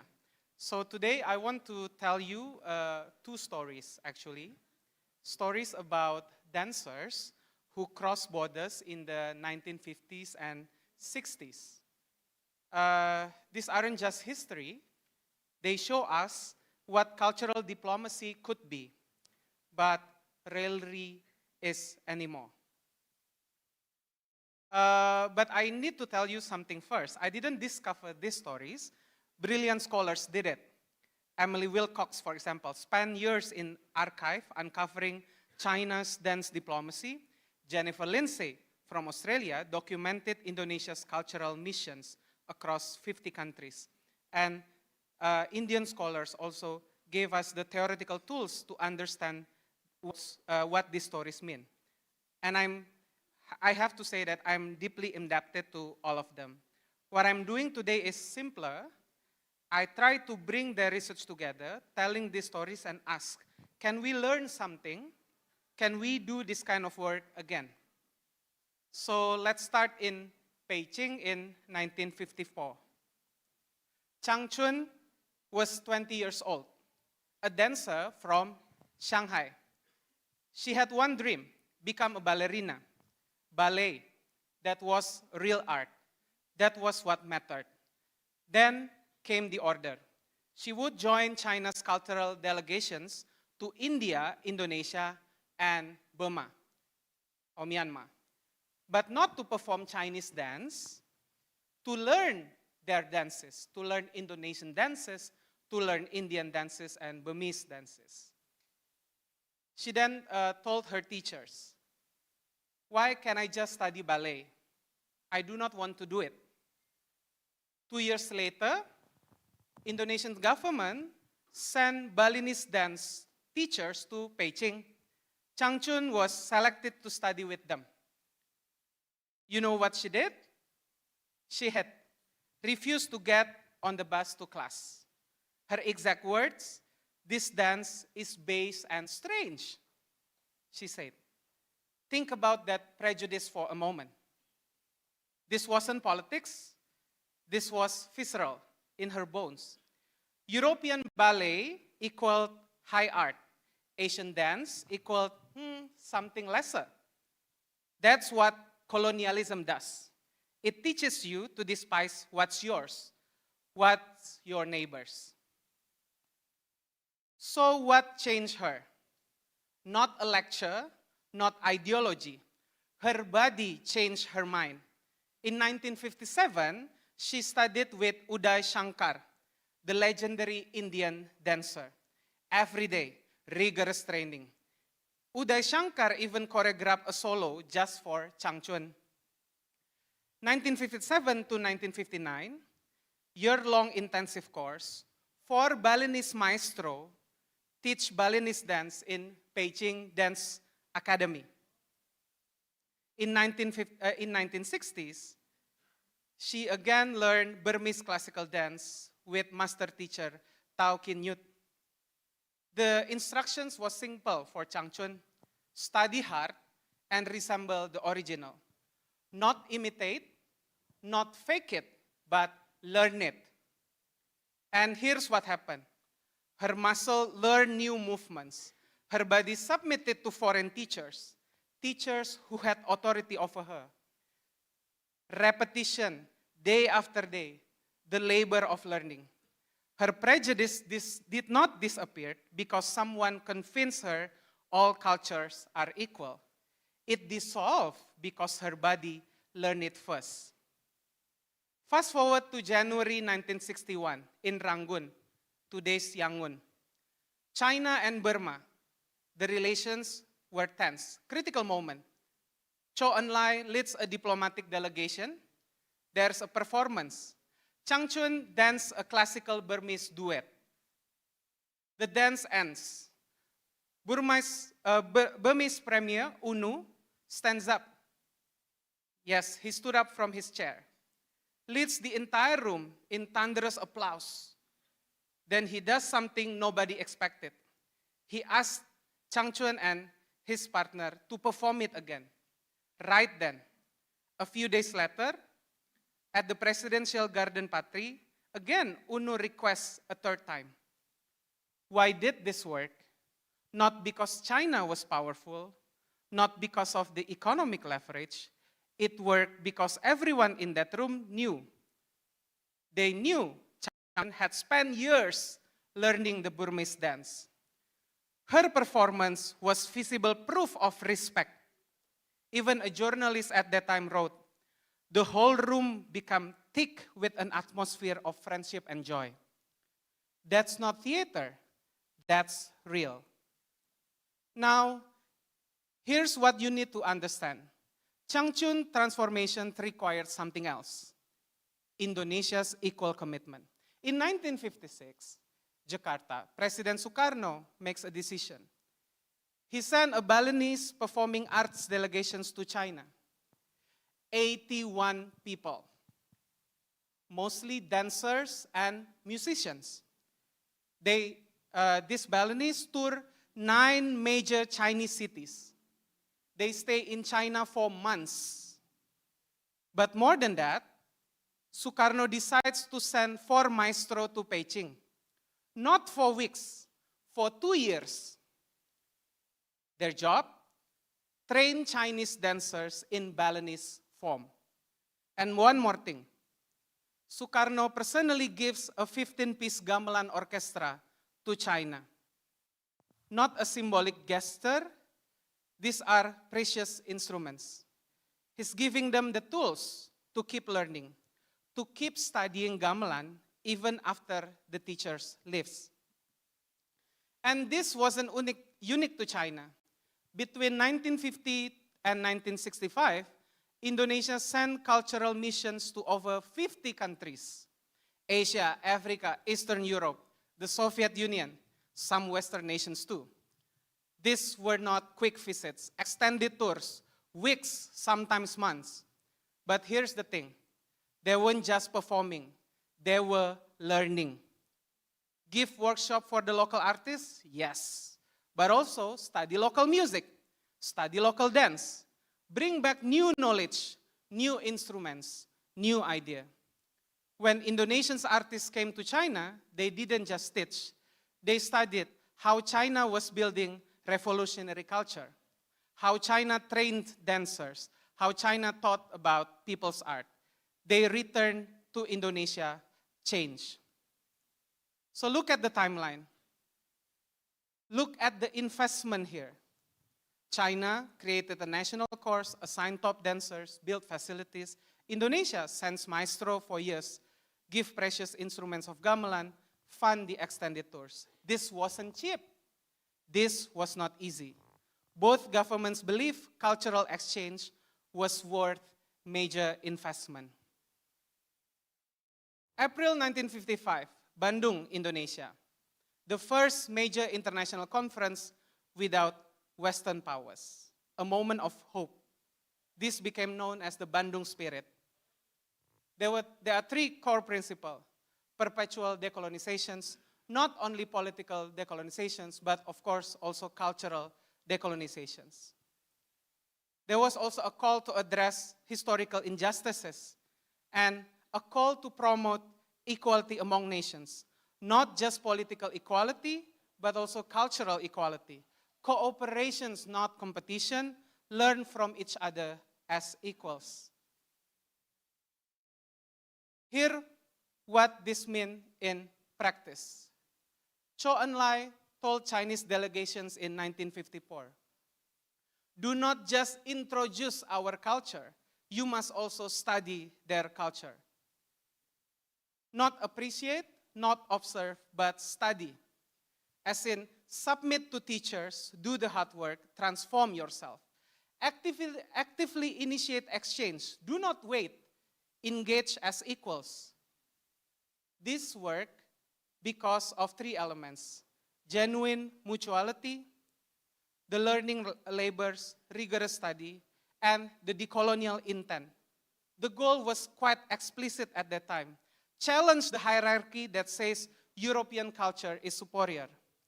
Changchun went from ballet is better than ASEAN dance to all forms are valuable. Indonesia asserted the sophistications of Indonesian culture to the world. Cultural equality as foundations for political equality. So what happened now in the more contemporary context? Since the 1990s, early 2000, a new term took over, soft power. Here's the logic. Culture is a tool for gaining influence. The goal, make others admire your country. Cultural diplomacy then become competition, not cooperations. Look at the difference. Bandung Spirit say study their culture. Soft power say project our culture. Bandung Spirit two-way exchange. Today is a one-way broadcast. Bandung goal is mutual understanding, but today's goal is national image enhancement. Bandung success is transformation, but today's success is favorable poll numbers, that our soft power is even better than other countries' soft power. Bandung method is Changchun learning Balinese and Indonesian dances. But today's method, Indonesian dancers perform Indonesia a dance abroad. In soft power logic, Changchun's story makes no sense. Why would China or Indonesia invest in teaching Chinese dancers foreign forms? That doesn't enhance China image, doesn't make foreigners admire Chinese culture. But that's exactly the point. Bandung Spirit had different goals. A lot of cultural diplomacy today is actually tourism promotion. The logic, the host hosting a cultural festival abroad, the goal is attracting tourists, increase avenue. Cultural diplomacy becomes marketing. Nothing is inherently wrong with promoting tourism, but let's be honest about what it is. When culture equals marketing tool, something is missing. Compared to Bandung approach, Indonesian delegations did not go to China to attract Chinese tourists. Indonesian at that time did not send teachers to Beijing to boost Indonesian tourism. The main goal was mutual understanding, not material benefit. When cultures becomes marketing tool, no genuine interest in learning from other cultures. Success measured in revenues, not relationship. One-way communications. Come visit us, spend money here. No space for transformations. So contemporary cultural diplomacy fails Bandung spirit in three ways. The purpose, how we measure success, and the directions. And there is also a paradox in current cultural diplomacy approach. We say that we also need to transform beyond the national interests. Cultural diplomacy should not only about promoting our own national interests, but it has to be more than national interests. It has to be the mix between learning and showcasing.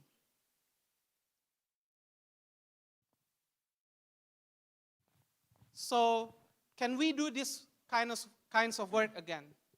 Changchun's later life. In 1980s, Changchun's returned to India for intensive study and wrote a book about Indian dance. That's the book.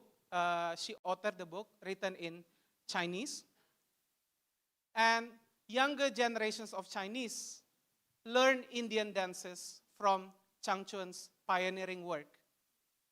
Meaning that there is a message, there is always a transfer into the younger generations of Chinese.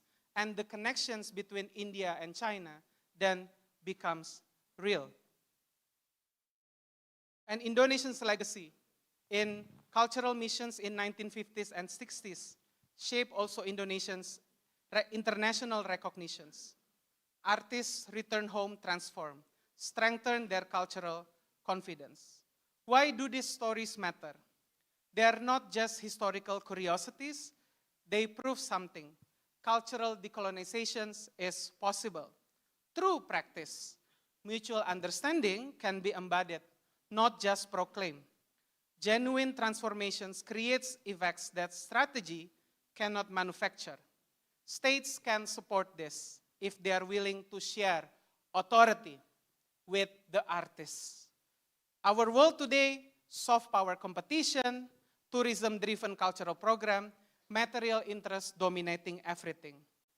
But I think we can recover. Faith in mutual learning, willingness to be transformed, and commitment to genuine exchange. Can we do that kind of work again? I'll stop here. Thank you.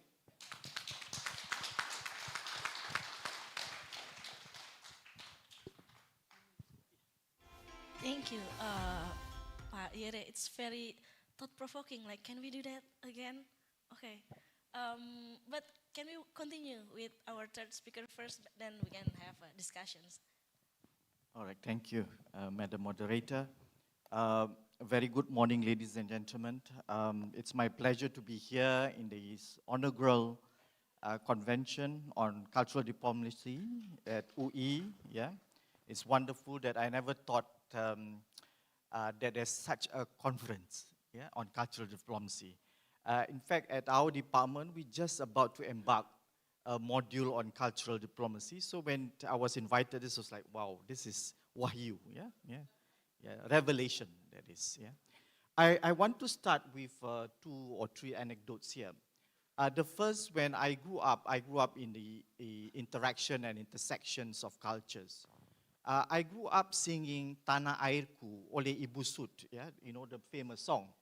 So when I landed at the airport, the song, of course, vibrated again the entire airport. And I was just like, wow, this is my childhood days. Yeah? In that song, there's no word of Indonesia. It's just Tanah Airku, which is also the language in Bahasa Melayu or Bahasa Indonesia. It's still our motherland, our country. Yeah? So it was something which is we've been singing, all the Malay boys, the Malay girls, been singing in school, until that we realized that oh, it's not ours. It is Indonesians. Yeah? So to realize that, I was like, wow, all along I thought it was us, right? And it was when I grew up and, university days, then I realized that, wow, there's history behind this fabulous song. And it is very moving a song. Yeah? Second is about batik, right? Every time when I wear batik, people come to me, wow, that's Indonesian, yeah? So all along we have been wearing batik too. But thanks to post-war, batik was popularized by Indonesia, like it or not. It was popularized by Indonesia, and people in the region wear batik.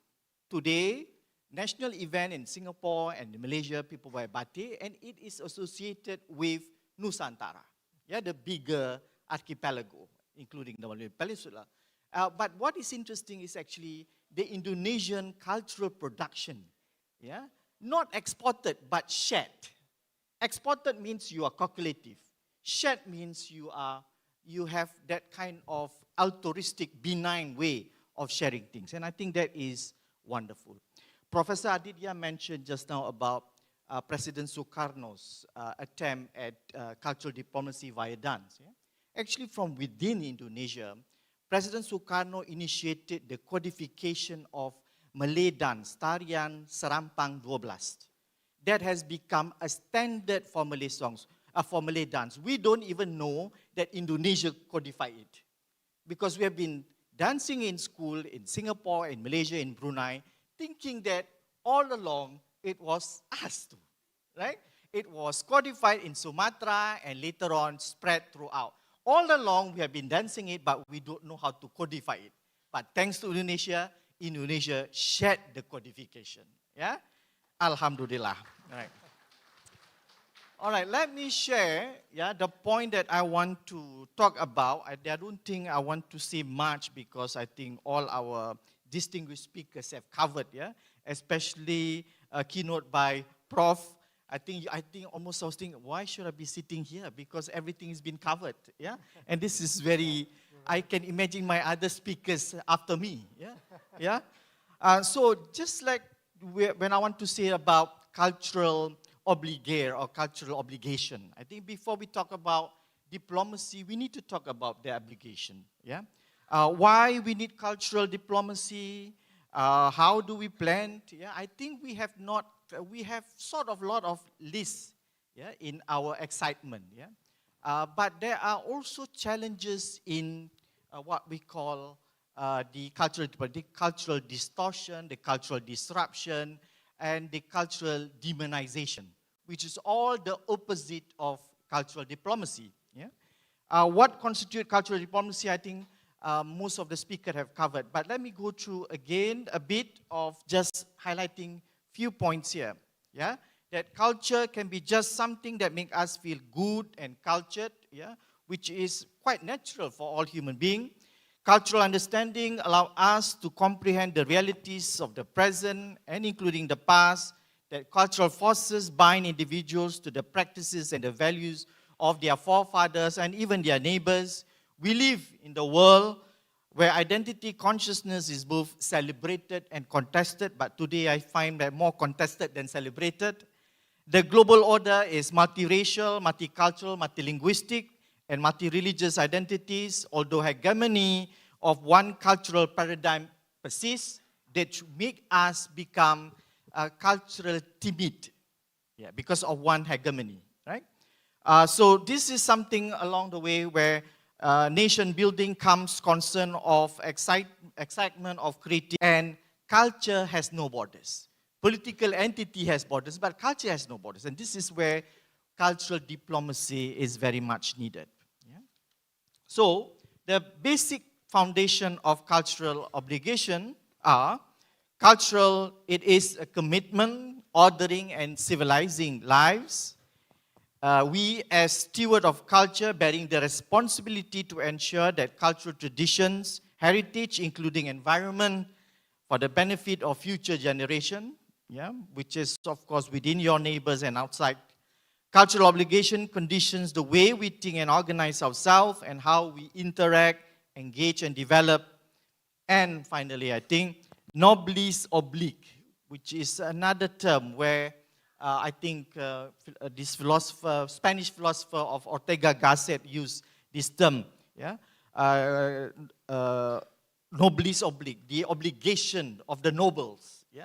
And part of it, which is to deliver that cultural obligation. This is actually being taken up by, as early by Shahre, yeah? Sultan Shahre, yeah? In his writings. So I would not want to go into the affirmation of cultural diplomacy. This is where I think had been covered more or less. But I would like to share something about the what I call it, the opposite of cultural diplomacy, where there was this war because of inability to understand one's culture. And this actually narrated in a famous text called Sulalatus Salatin, or the Sejarah Melayu, written roughly around 16th, 17th century, written in Aceh, but was actually recorded by the descendants of the Malaccan Sultanate, yeah, who was actually in captivity in Aceh. So he wrote this text, and he related the story of Singapura, yeah.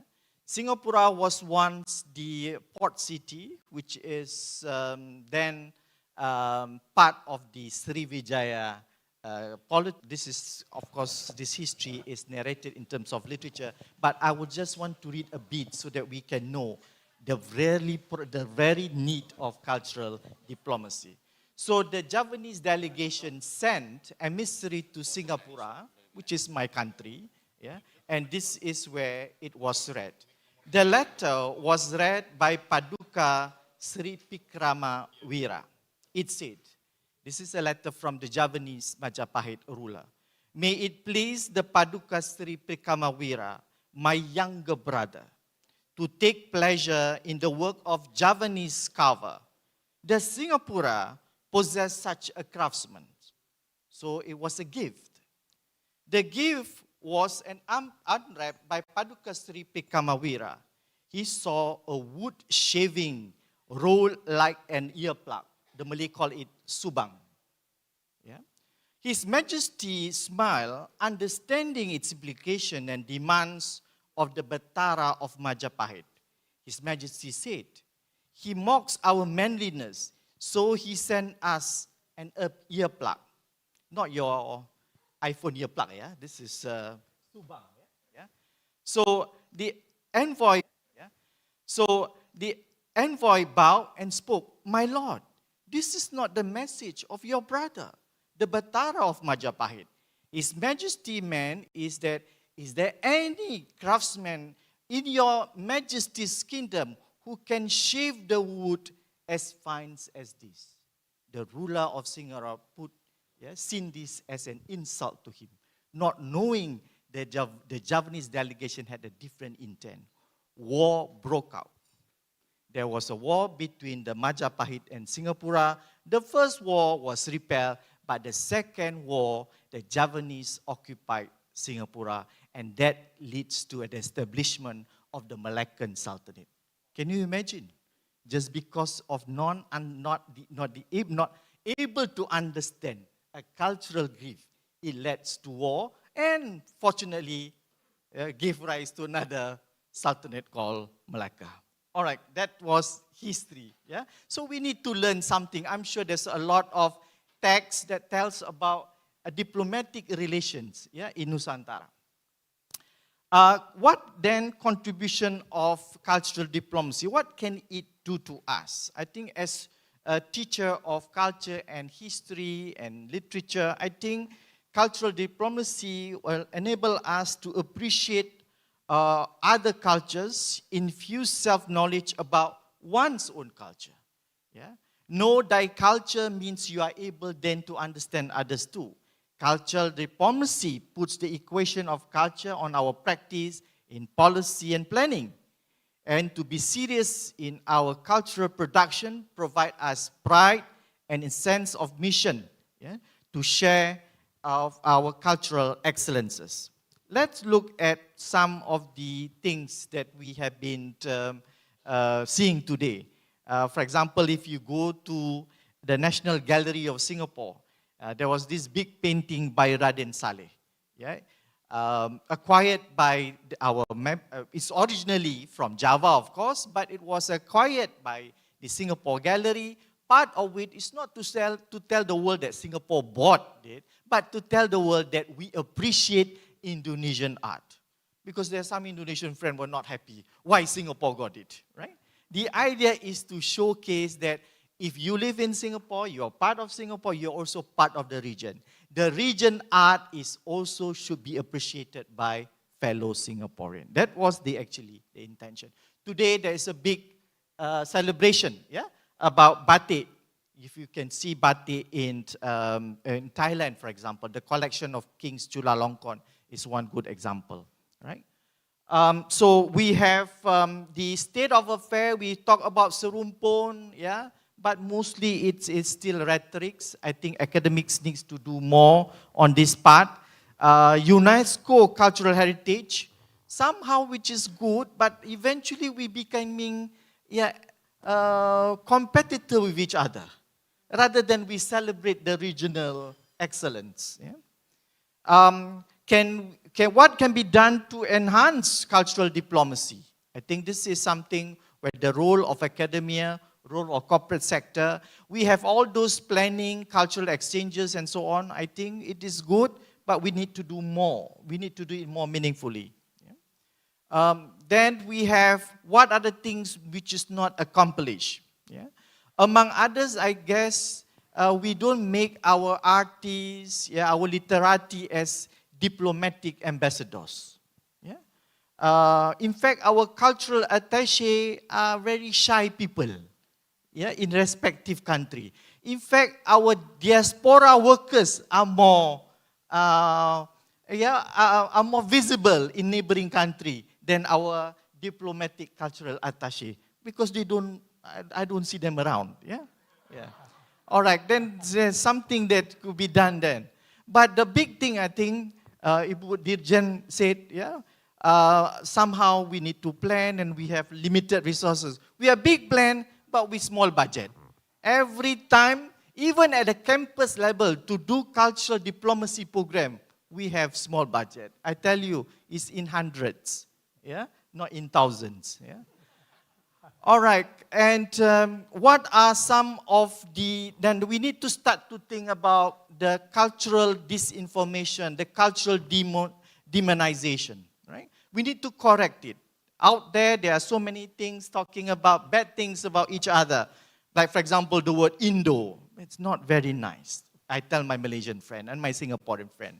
And then my Indonesian friend, Malaysia. That's not nice. Don't do that. And then me, Singaporean, every time I go around, Singapore center of Zionism. Come on, guys, you know, we are part of this world. And then new immigrants come in. They say, oh, these are sing cakes, you know. That's not very nice, yeah. So cultural diplomacy must also involve cultural education here, yeah. We need to plan for cultural icons. We need to share around our cultural icons, yeah. And these are some of the critical works, yeah. I guess Indonesian intelligentsia have reflected many of the limitations of culture. I'm not able to read here. I wish we could have what do you call it, symposium, a common reading, yeah. Yeah, well, let's gather 20 of us, 30 of us. Let's do reading and compile all readings from the region to talk about this cultural diplomacy and so on. I will appreciate, yeah, the writings of our friend here, Radha Panchadana, which I think is a good way. Oh, from this faculty, wonderful. Oh, wow, I didn't even know that. I see. All right, kirim salam. Oh, Pasue Al-Fatiha. Okay.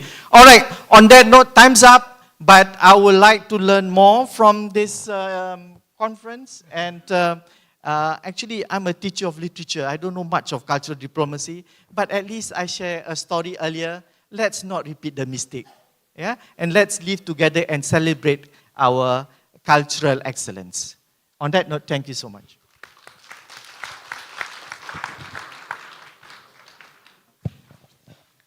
Thank you so much.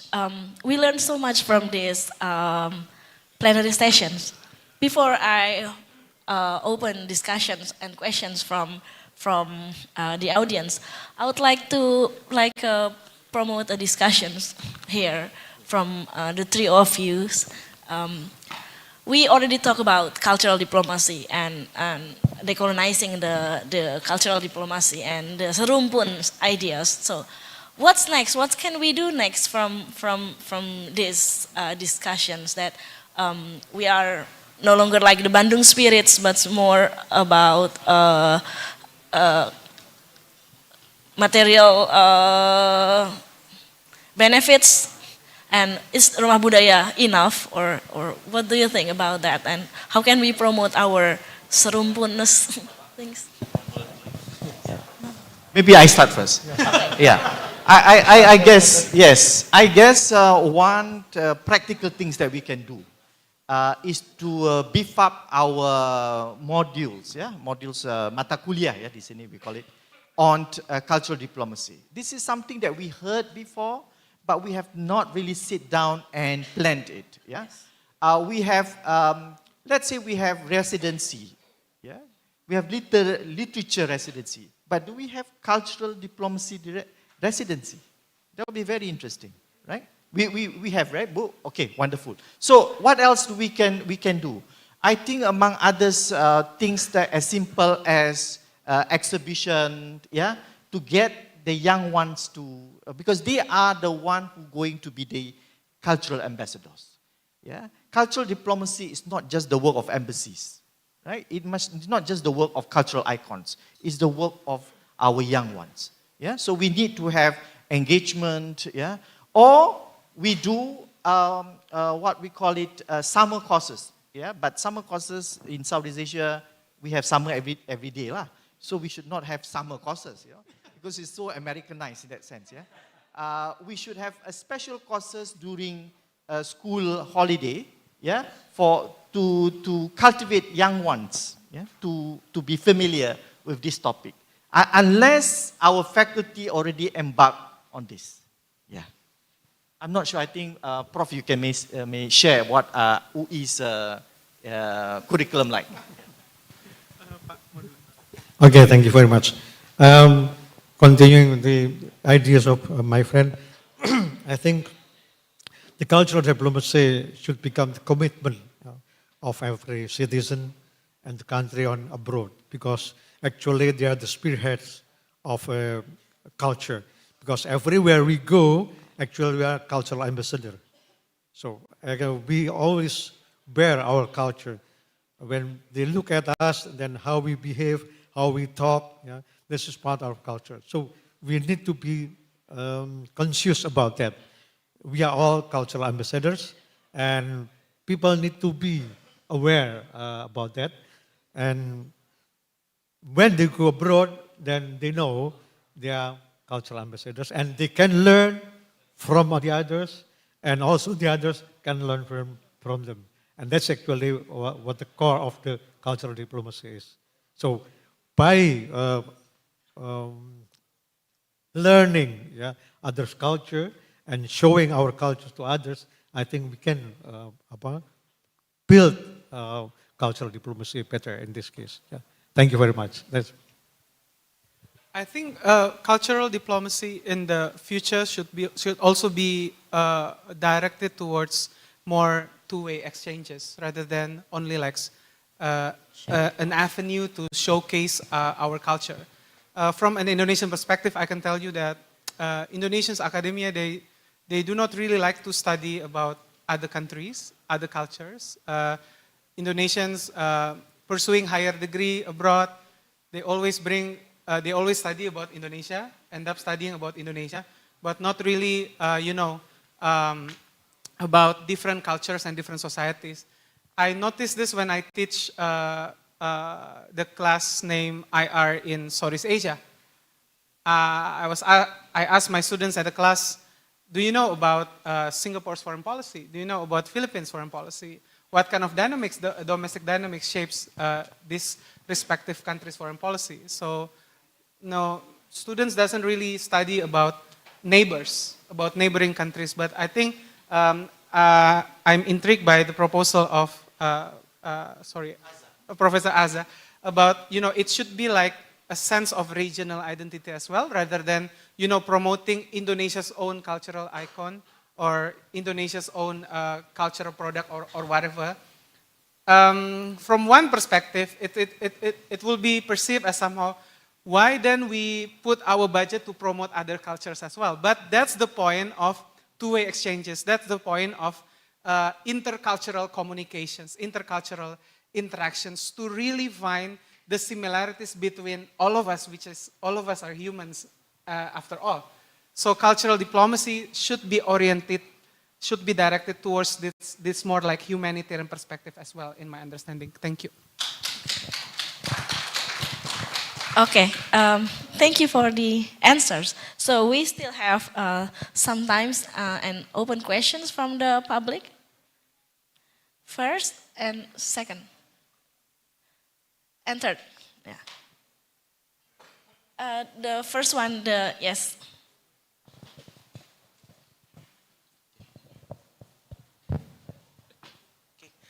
Thank you so much for the opportunity. My name is Abimanyu. I'm a graduate student of Southeast Asian Studies here in University of Indonesia in Faculty of Humanities, right across the street. So if you guys would like to pay a visit, I would like to be a guide for you guys as well. And cultural diplomacy is actually one of the courses within my major, so it's very relatable, especially about this conference.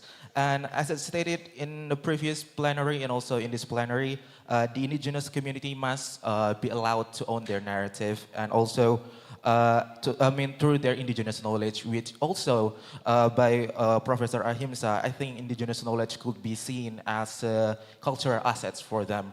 And however, we constantly see contemporary critics regarding certain tradition that's seen probably as primitive or probably ancient and not related to contemporary discussions.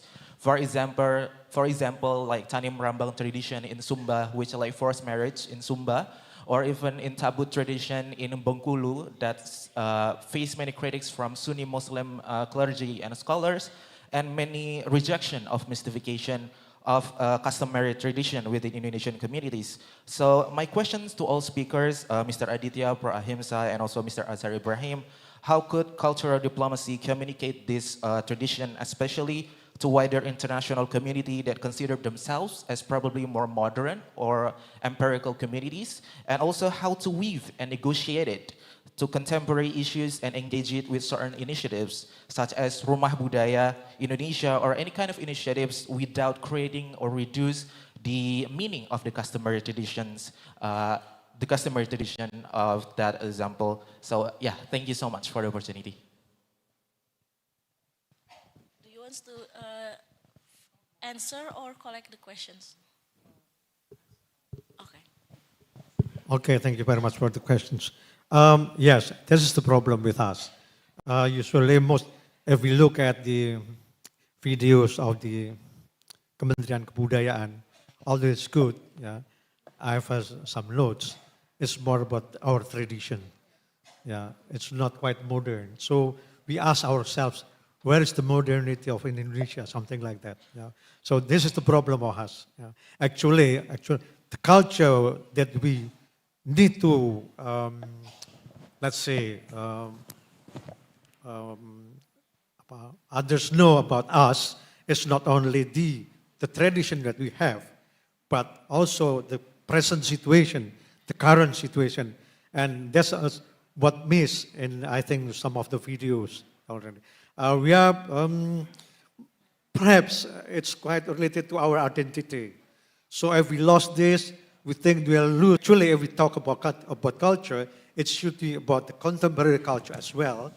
And that's why actually we need more videos about Indonesian movies, Indonesian modern literature, yeah, and other modern symbols in Indonesia. That's also what we need to introduce to other countries, to other nations, to other people. Yeah? But sometimes we don't think about it. That's why I ask ourselves about Indomie, about tempe, because maybe we never think that's part of our culture. It's more about art, but actually food, yeah, culinary things are also part of our culture. Yeah. Rendang, of course, we know that. Yeah.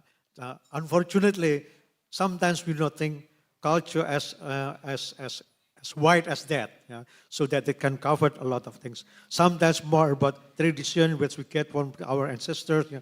Well, that's okay, yeah, but we need, yeah, to give more impression about present situation in our country, in our culture, so that people can really, oh yeah, yeah, they have Indonesian movies, yeah, they have Indonesian literature, yeah, something like that. And in that case, if we want to introduce that and to share our heritage to our modern culture, I think like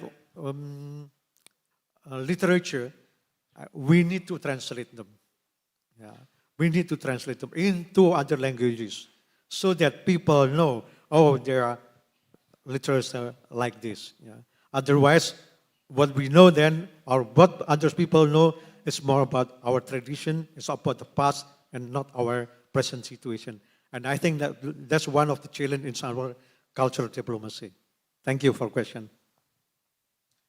Yeah, I think your questions is very brave, I think, but you know, it's $1,000,000 questions actually. It's very difficult to answer. And in my understanding, it's always good to always make sure that we always have space to discuss everything. You know, tradition is bad, so this particular tradition should not be promoted as our part of culture diplomacy.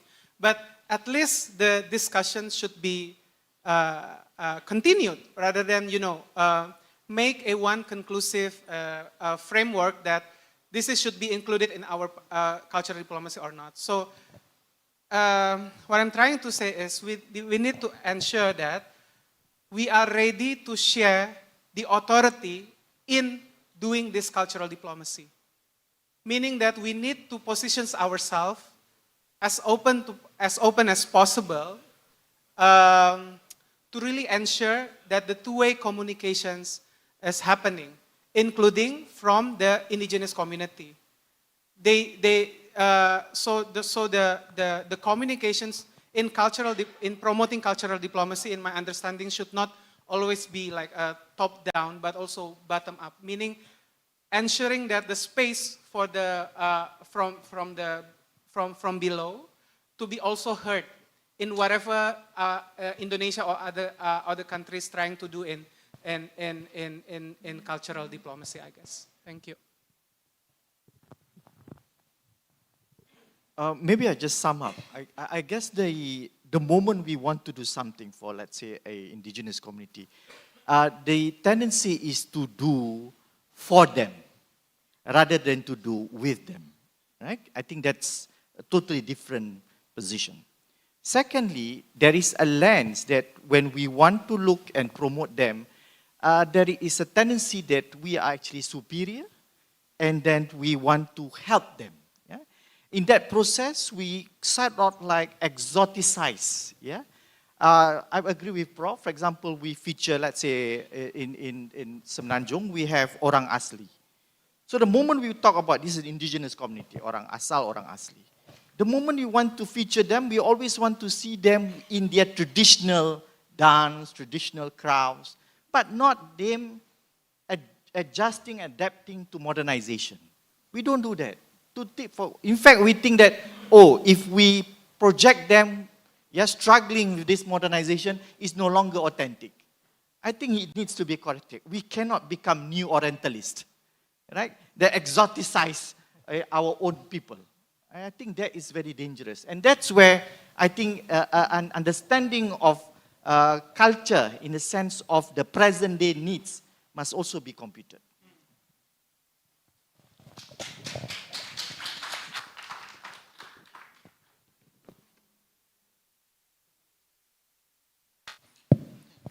Thank you for the hard questions and also the answers. Can we move to another? Yes.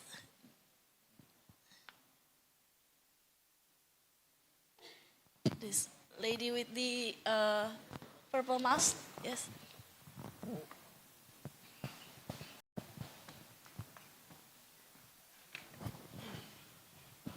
Good morning. My name is Ayu. I have one question for Dr. Yeremia.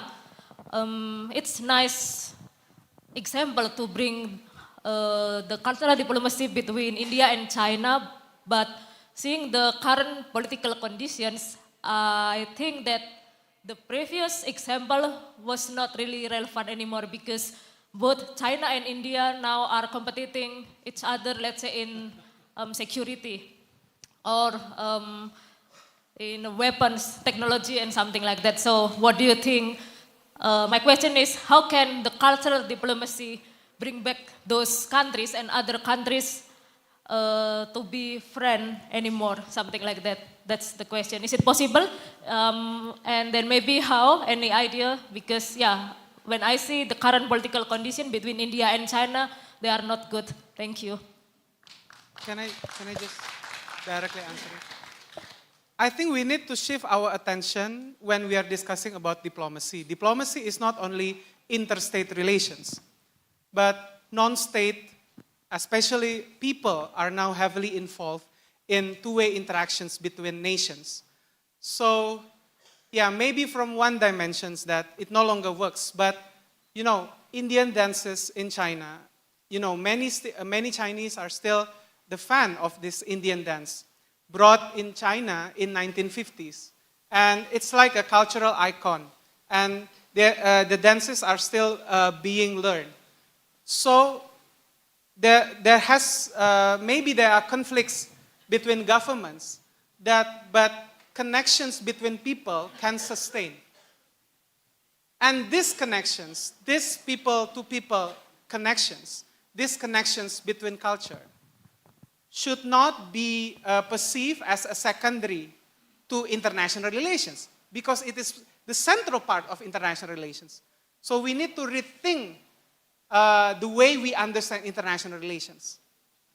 Indian government and Chinese government might be involved in conflicts, but Indian and Chinese are still connected thanks to the efforts from 1950s and 1960s. So my suggestion is to expand the way we understand international relations. And I don't think we cannot say that that example is irrelevant simply because there is a conflict right now. And what can make us very sure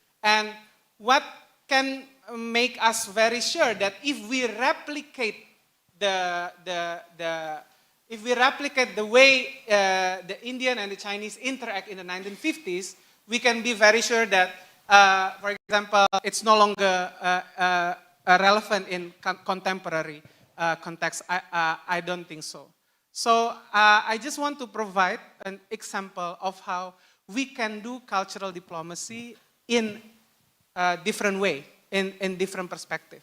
Thank you. It's okay? Okay. Okay, the third,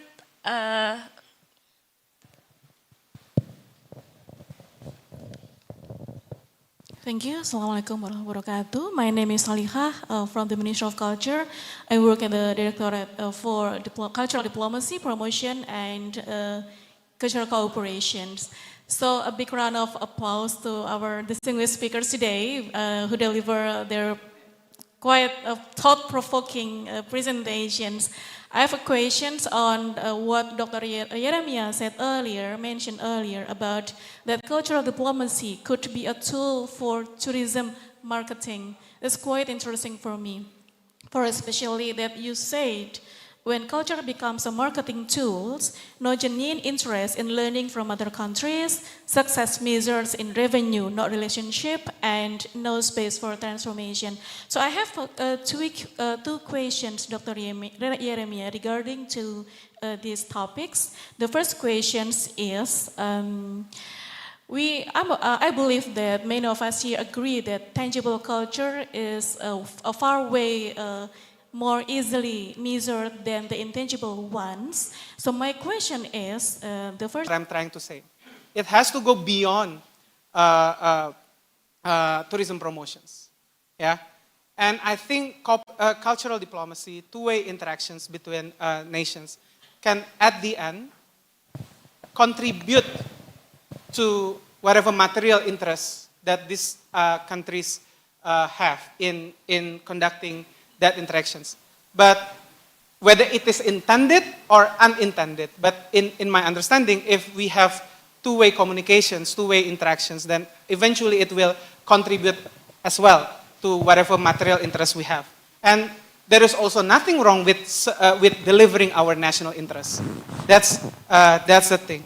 And what I'm trying to provoke here is to rethink the way we measure success in cultural diplomacy. That's the thing. I know that sometimes we measure success because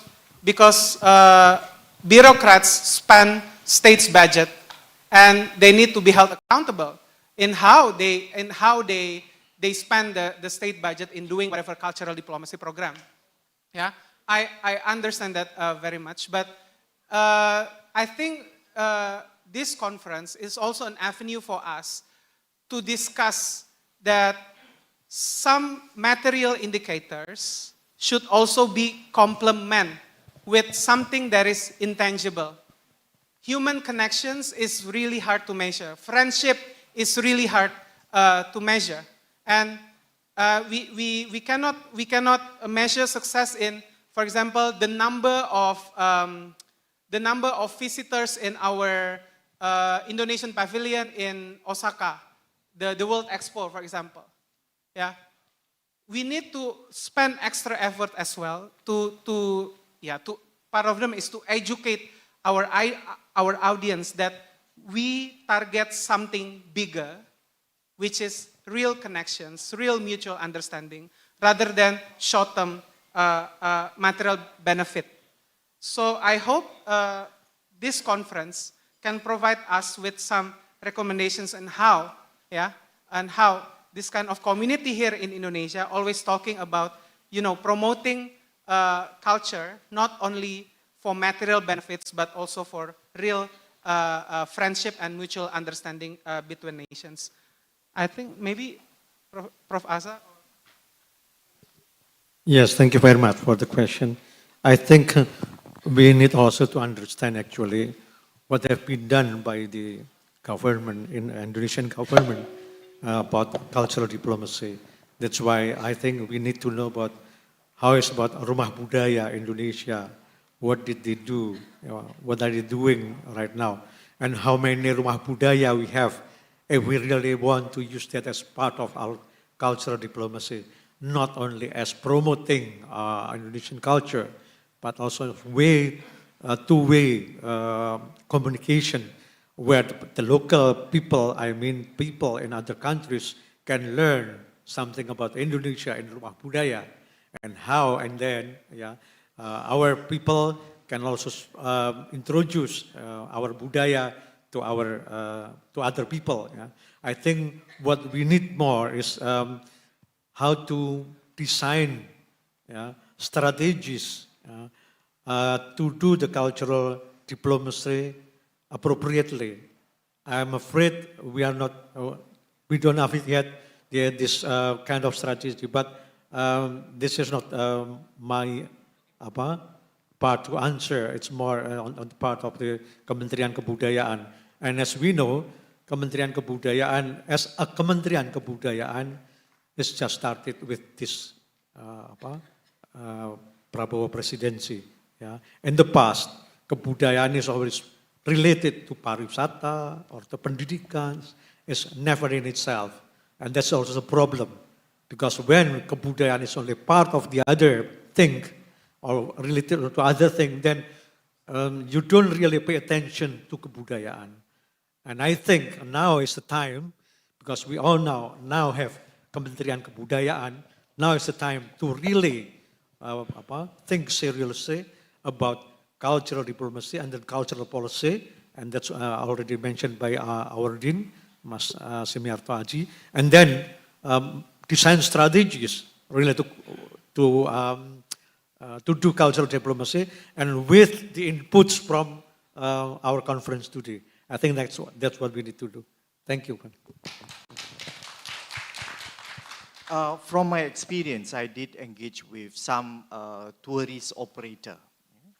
what I realized they are so eager to tell about Singapore. But it's like, it's like a trauma after listening to them, presenting what things about Singapore to other tourists. Yeah? So things like, even like jokes that we have in the coffee shops, they include that as part of, things about Singapore, which I think to say the cultural illiteracy is real. So, we need to spend a bit of time because they, apart from our airport, yeah, cultural tourist agent or tourist guide are also our important ambassadors. So if we don't really put some attention on those, they can tell, yeah, that is on the practical ones. Yeah. The other one which I thought we could spend a bit time, we have not maximized cultural exchanges at the undergraduate level. I think it is a bit expensive today. Yeah, I think campuses are now a little bit open as compared to the past, I noted, but the cost is rising. But campuses cannot pay for all these cultural exchanges. Yeah, we need support. We need not just government support, corporate support. That's one. I've noticed that those students of mine that went to Malang for 7 days, when they came back, they were like, wow, we are now Nusantara. It's really, the transformative effect to students. It may be impressionistic, but it is a gateway for them to know their neighbors. Yeah? I think those are the areas. The other one may be apart from cultural exchanges for the students. At a slightly higher level, I think we also have not really optimized, the intellectuals that have studied on another nation. For example, the earlier question on China-India relations. Yeah?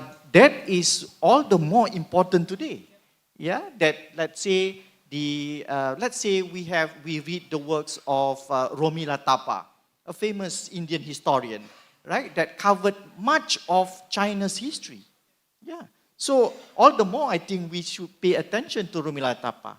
Yeah. Apart from Pangkat Mishra and so on, and I'm sure there are also Chinese who study about Indians too. And I think these are the areas which I think we can complement. For example, I don't think we, from the Malay-speaking area of Malaysia, Singapore, Brunei, and Southern Thailand, we can know Indonesia without the prominence of Indonesian intellectuals in our cultural debate. You can imagine their absence, the absence of Indonesian intellectuals in our repertoire, we wouldn't be able to understand Indonesia better, right? We cannot just afford to go Batam then to understand Indonesia, right? We need beyond Batam, all right? Thanks.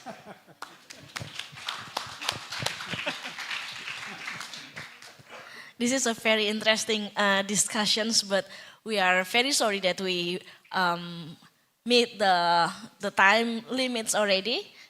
We supposed to end this discussion. So what can we learn from this panel is like a cultural diplomacy is to foster understanding, to foster mutual understanding. It should go beyond marketing, tourism promotions and marketing.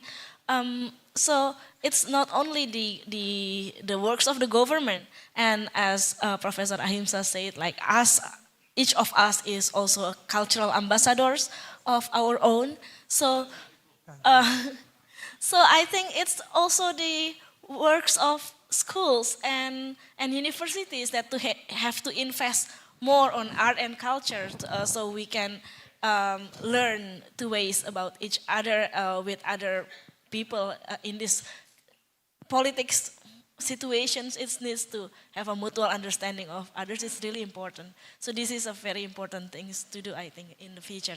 So one more time, thank you for our three distinguished speakers here.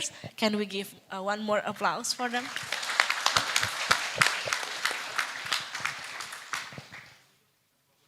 Thank you so much to Ibu Ajeng Aranikasi, PhD, for leading our discussion today. And of course, for the panelists, we invite all the speakers and Ibu Ajeng to take a picture together on the center of the stage. Photo in 3, 2, 1. once again, thank you so much, Bu Ajeng, for leading the discussion, and to our speakers for very fruitful insights for all of us. And of course, all of our participants for the active discussion, and I hope that has successfully ignited your minds for the upcoming discussions as well.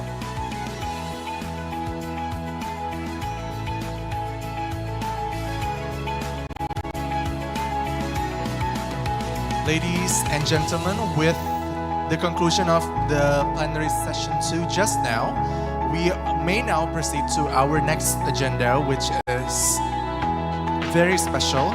It is called the Special Ambassadorial Talks. In this session, we will be discussing all things diplomacy with our diplomat guests and speakers. We have His Excellency Bagas Hapsoro, who is a distinguished Indonesian diplomat who previously served as Ambassador of the Republic of Indonesia to the Kingdom of Sweden and the Republic of Latvia, and he previously served as Ambassador to Lebanon, Deputy Secretary General of ASEAN, and Senior Advisor to the Ministry. We also will be joined by His Excellency Mark Gerhardsen, who is a distinguished senior diplomat of the Kingdom of the Netherlands, currently serving as Ambassador to Indonesia, Timor-Leste, and ASEAN since 2024. This special ambassadorial talks will feature discussions with these excellencies to share more about their experiences as ambassadors. And to help us guide and moderate the discussion, we will be having Ibu Dwi Ardana Riswari Sundrijo, PhD, as our moderator. She is an associate professor in international relations at Universitas Indonesia, where she specializes in transnational society. Ibu Dwi Ardana Riswari Sundrijo, PhD, is also an author with contributions to the Palgrave Macmillan titled Regionalizing Global Human Rights Norms in Southeast Asia. I think without any further ado, I would love to invite His Excellency Bagas Hapsoro, His Excellency Mark Gerhardsen, and Ibu Dwi Ardana Riswari Sundrijo as speakers and moderator to the stage for the special ambassadorial talks.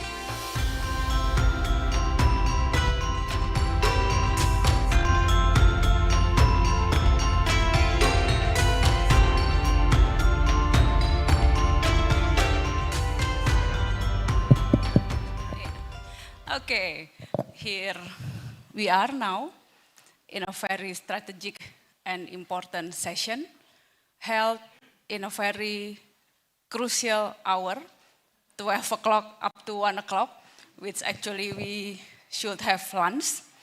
So trust us, trust me, that this session will be very important and very interesting. We will have it casually as we're going to have it as a talk show. Yeah. Everyone can share your interest by asking question or telling you any comment at any time, but I will be the moderator of the session, so I will decide which question we will address. Yeah. The MC has introduced 3 of us. I don't need to have further introduction. And shall we start talking to each other? Yes, please. Yeah. So, His Excellency Bagas Hapsoro, His Excellency Mark Gerhardsen, Pak Bagas and Pak Mark, if I may. Yeah. Cultural diplomacy. Yeah. In theory, cultural diplomacy is the exchange of ideas, information, art, and other aspects of culture among nations and their people to foster mutual understanding. In theory, in your experience, what is cultural diplomacy from your daily experience? Pak Bagas? Thank you very much, Mbak Riris, and welcome, my ambassador. It's really good to see you, and I'm honored to be here, my alma mater, University of Indonesia. I saw some colleagues here also, Pak Anin, my good friend, and Bu Susana as well. So this is very, very common for us, cultural diplomacy. This morning we heard some interesting review from our minister and also our colleagues from the Director General of Culture. What is the definition of cultural diplomacy? In practice, in my experience as an ambassador, both in Lebanon together with Pak Anin, and also in Sweden, we know exactly, at least on the relation between two countries, at least on economic sense, countries are about interest, on political relations, about the interest. So when economic relations between countries are transactional, so culture, socio-culture, I think it will be becomes a bridge, bridge because it is built on a mutual understanding. I follow some discussion just now on the ASEAN issue with Pak Abraham, and also Pak Aditya, very interesting issue. In ASEAN, we do have 3 pillars. The first pillar is about the political and security community. And second is about the economic community. But third is not less important, socio-cultural. And I think the founding fathers, the founder of ASEAN, always thinking this one, the 3 combination must also persist. Something that we can learn also from Bung Karno, Bung Hatta, right after independence, that these 3 issues must also be there for our regional cooperation. Thank you. Thank you very much. Okay. So,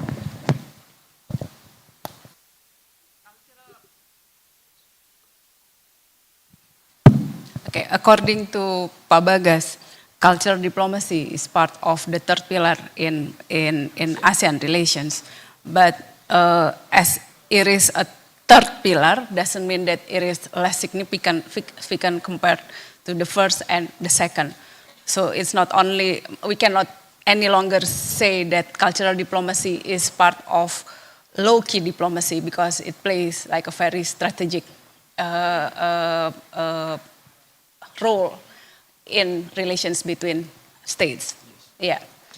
And what is your experience, what is for you cultural diplomacy in your experience, particularly in terms of expatriation of the cultural heritage? Pak Mark.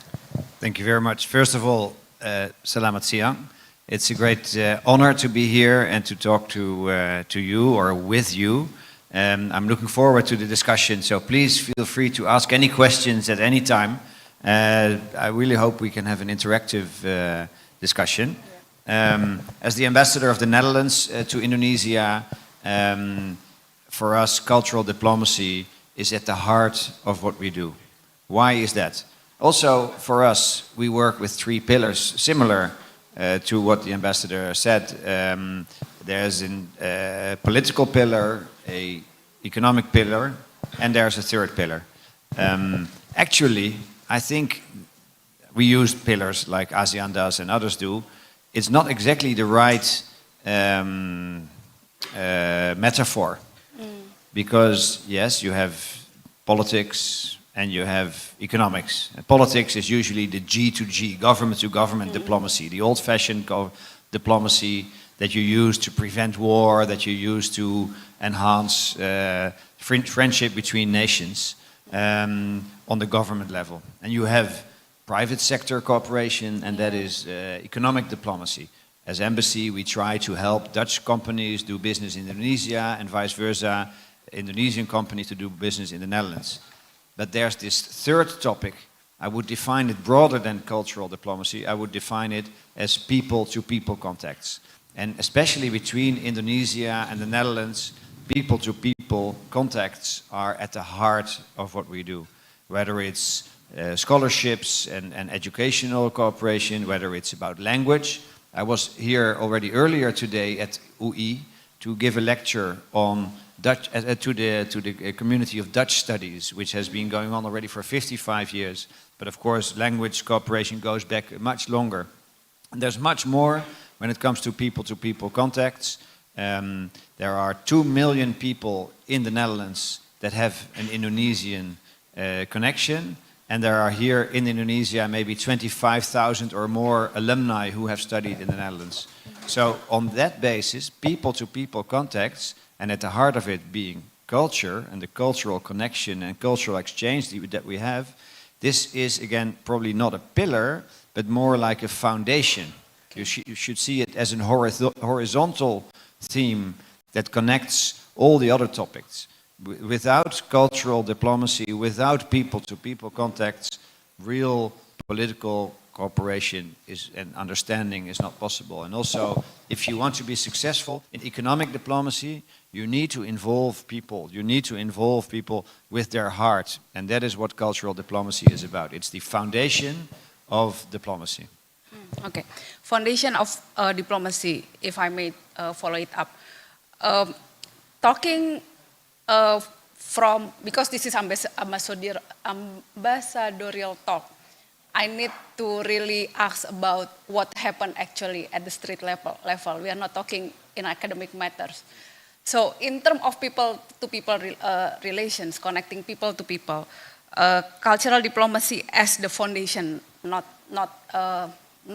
simply a pillar, base of cultural diplomacy. Which part of culture that you found the most important element that can connect people in Indonesia and people in Netherlands? And probably I will ask the same question based on your experience as ambassador in Sweden and Latvia. Probably I will expect the answer will be slightly different because we are here in Indonesia are more familiar with Netherlands, but less familiar with Sweden, not so much about Latvia. So what element of culture, what element of individual relation, meaning matter the most from your experience?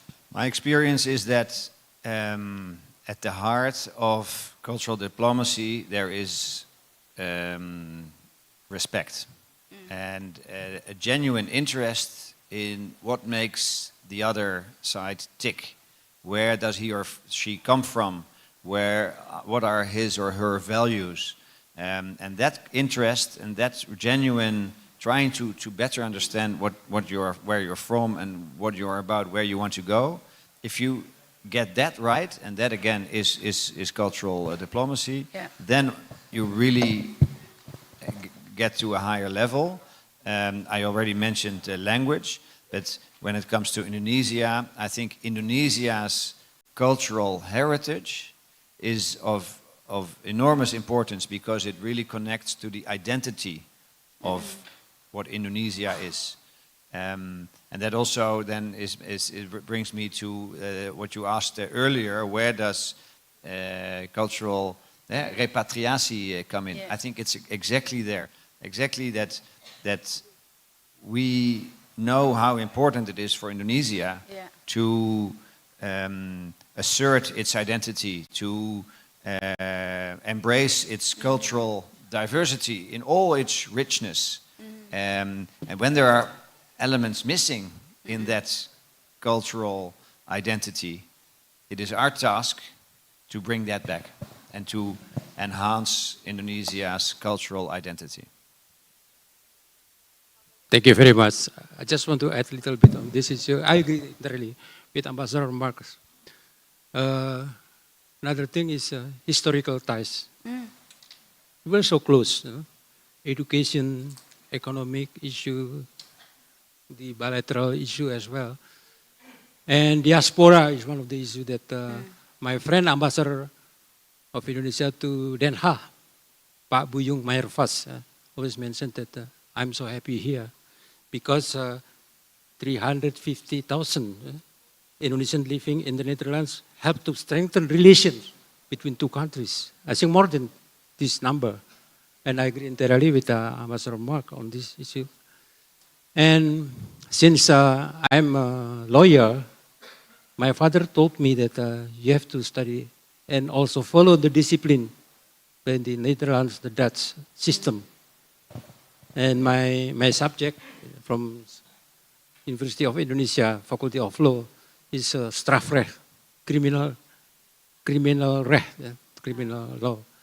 So on this issue, there are a lot of things that we need to work together with the system that we are having now.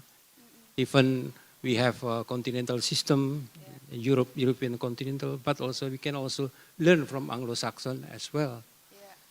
And go back to repatriation, I think this is also a big achievement, and I have to thanks for the government and people of the kingdom of Royal Kingdom of the Netherlands about the repatriation. I think the talks between the two ministers, foreign minister, Mr. Sugiono, and also Minister Van Wel, David Van Len, was very nice. And 2 weeks earlier, before that also, the talk between King William and Pak Prabowo was very, very important for the future. Beyond this economic, political issue, but people to people, I agree with Pak Ambassador. Another thing that I think we need to learn from the Dutch is they are very creative. I like music. Pak Panenita knows exactly what I play music, classical music, when I was in Beirut. No? But they are very creative here. I can mention here about the rock group name is Exception. Beginning from 80s, and also another thing is Focus from Jan Akkerman. They are very, very creative how to make a Bach music, and also some music becoming easy for us to learn that issue. I think we need more communication with the artists from the Netherlands. Thank you. The idea about music and creativity. Are you willing to share with us the behind the scene story about the return of the cultural artifact? The story that we never heard in media. Yes, well, I'm not sure with the public that is very well informed. I'm not sure if I can add anything to what you already know, but I want to clarify that even though the ambassador is very kind in his way of thanking the government of the Netherlands, I don't think we deserve the credits for this. I think what this is about is to redress anomalies from the past or things that have not gone well, things that we unlawfully took collections, took artifacts, and thereby also took away part of Indonesian history, Indonesian identity, Indonesian culture. And we've kept this for decades, if not centuries, in the Netherlands. So acknowledging that this is Indonesian, belongs to Indonesia, and needs to be in Indonesia, and needs to be returned, restituted, repatriated. That is simply, I think, and the government of the Netherlands thinks, like I do, luckily, that this is the right thing to do. So it's not necessarily something we deserve credit for. It's something that is long overdue, needs to take place, but it needs to take place in a I would say, in a mutual process. And this is what we work on with the Indonesian Minister of Culture, Minister Fadlizon, and also with his great team that he has on repatriation. We have reconfirmed a process that we jointly defined about two and a half years ago, and this contains a number of steps, and I'll briefly mention them and also say why it's so important. First of all, a request, for step one is a request from the Indonesian government to the Dutch government saying we would like to have this, and this piece back. Secondly, there should be provenance research. So the pieces that are requested to be returned, it's very important to have those, to document the journey these these artifacts undertook, but also the context from which they were taken away. Because once that's step 3, if from the provenance research it's all clear and the picture is complete, there's no longer any obstacle for actual repatriation. And why is this provenance research so important? Because simply handing over artifacts is already really important, but it's about the intangible cultural heritage that comes with it. Understanding the stories behind it, around it, the context, the documentations. Very often there is artifacts and there is archival material. That, in my view, should be seen as one integral part of what needs to be restituted. You need the stories to come with the artifacts. Well, we'll talk about maybe the Dubois collection in a minute, but artifacts can be beautiful, but sometimes these are simply bones or pieces of pottery. And it's really hard to understand what it is about unless you have the story around it. So repatriation should be both tangible and intangible repatriation. Yeah. So it's not only about transferring goods, but it's about rebuilding history, not only for us in Indonesia, but also for you in the Netherlands, and your contribution in it is very significant. Yeah. Absolutely, and many of these objects that are being repatriated are being researched intensively by cultural historians, by paleontologists, or what have you, whatever the artifact is about or what it is. There's a lot of research taking place. So, and very often also joint research between Indonesian and Dutch or other European researchers. So having the objects return to where they're from, to Indonesia, is one thing, but it's also important, the stories around it, and to allow researchers to continue studying these objects, because that will even uncover more stories, more understanding, more depth in what it is really about. Yeah. Okay. So everyone, we are talking about cultural diplomacy. It's not only about culture as culture that we know, as simple as that. We are talking about history, and we are talking about identity, and how dealing with object of culture is actually dealing about our history and who we are. So it's very important. Okay, shall we take question from the floor? One from lady from Kenya, and then second one of our student, and then also third. Can we go with the lady in front first?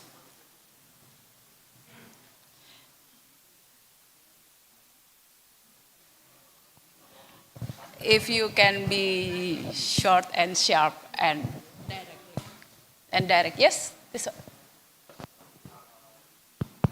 Thank you very much. I'll be short and precise, as you said. My name is Diana Kiambuthi. I'm in charge of cultural diplomacy in the Ministry of Foreign Affairs in Nairobi, which is not a very old department. We are almost 10 years now. My question goes to His Excellency from Netherlands. I have seen and felt that this reparation is a ongoing phenomenon. And I'm just wondering, apart from the repatriation you're doing with Indonesia, are there other exercises you're doing with countries, say, in Africa? Thank you. Okay, thank you. Shall we collect all three questions first? Yeah.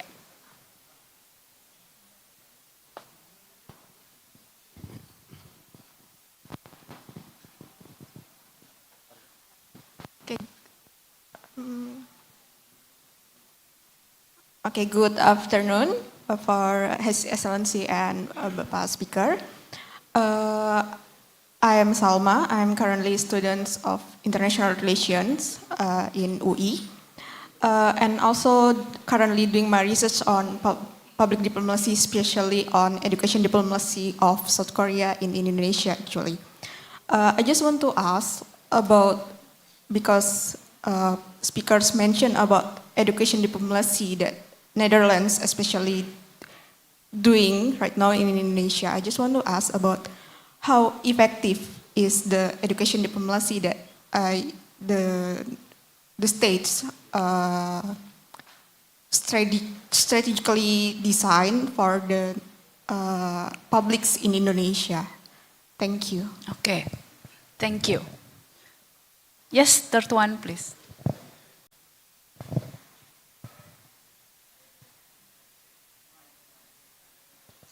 Check, okay. Firstly, thank you so much for the opportunity.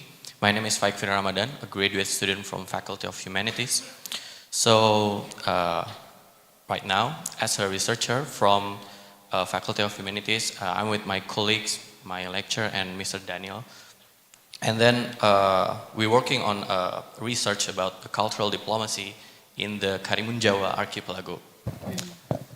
So I have been closely observing how intercultural encounters shape the community in Karimun Jawa, especially because there is a lot of people who came to Karimun Jawa to visit there, and the tourism activities has grown.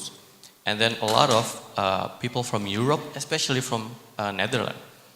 And starting this month, I have also been entrusted to work with an NGO called Kejora Karimun Jawa. It's a collaborative initiative co-created by the people from Karimun Jawa and also the Netherlands, with a shared mission of supporting the community development in the island.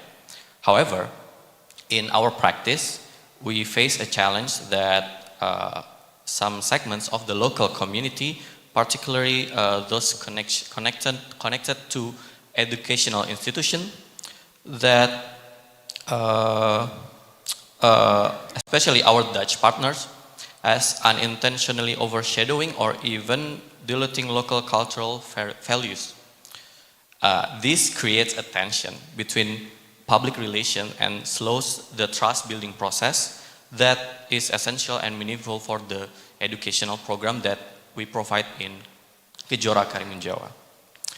Given your extensive experience in intercultural engagement and diplomacy, what advice would you offer for strengthening the trust and the cultural sensitivity in community development initiative involving the foreign partners, especially with the Dutch people in Karimun Jawa, so that our work can grow together with the local community rather than be perceived as working over them?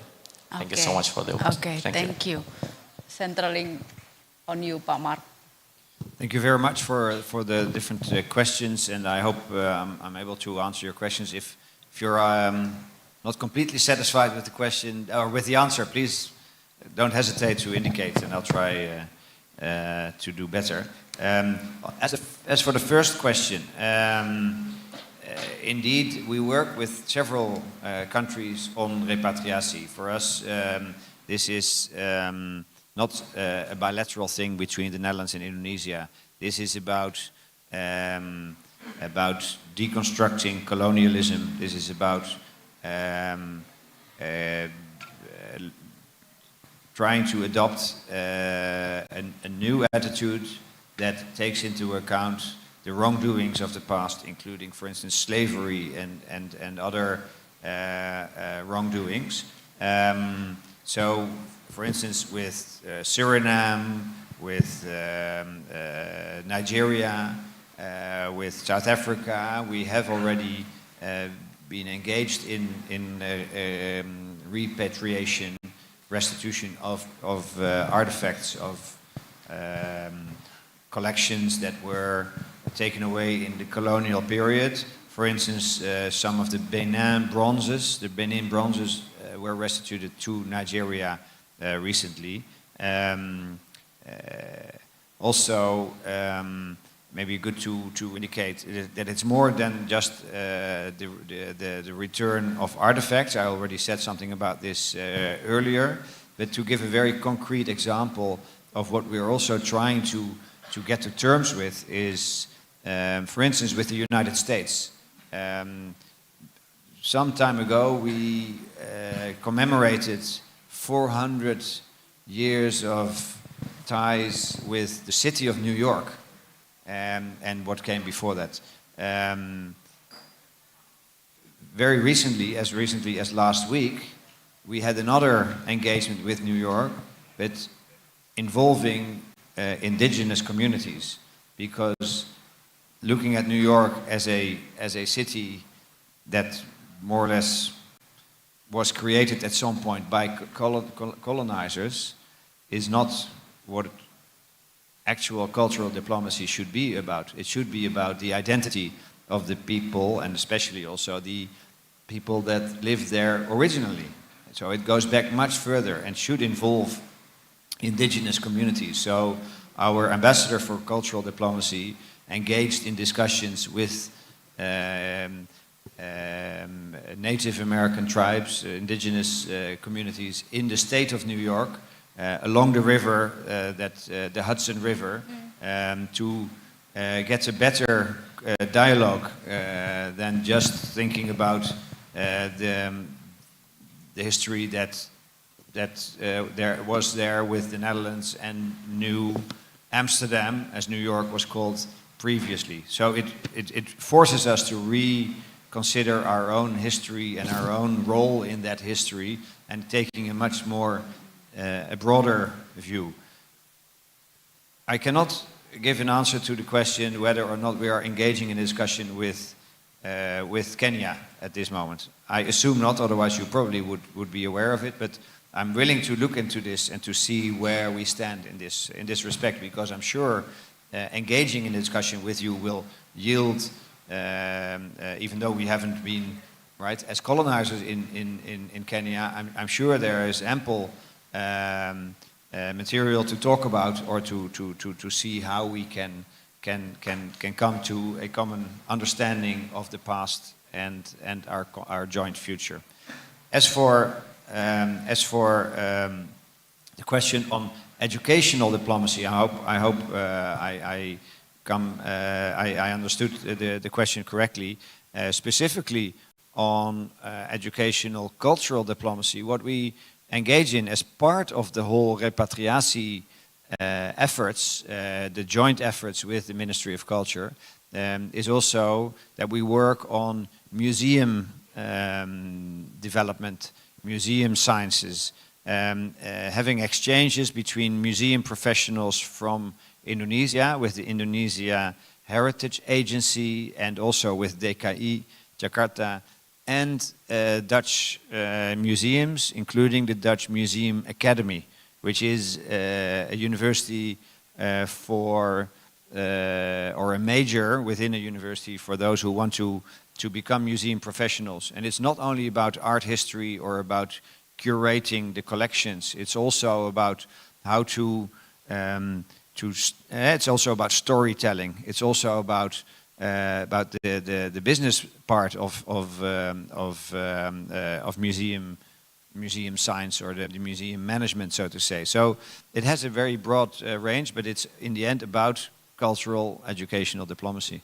If you want to take it broader, for us in this third pillar that I was talking about, which is not actually a pillar but more a horizontal foundation, educational exchange also is a key component, whether it's about scholarships, whether it's about educational exchange, whether it's about cooperation between universities, two universities, and believe me, there are like tens and tens of universities on both sides that wish to cooperate even more than they already do.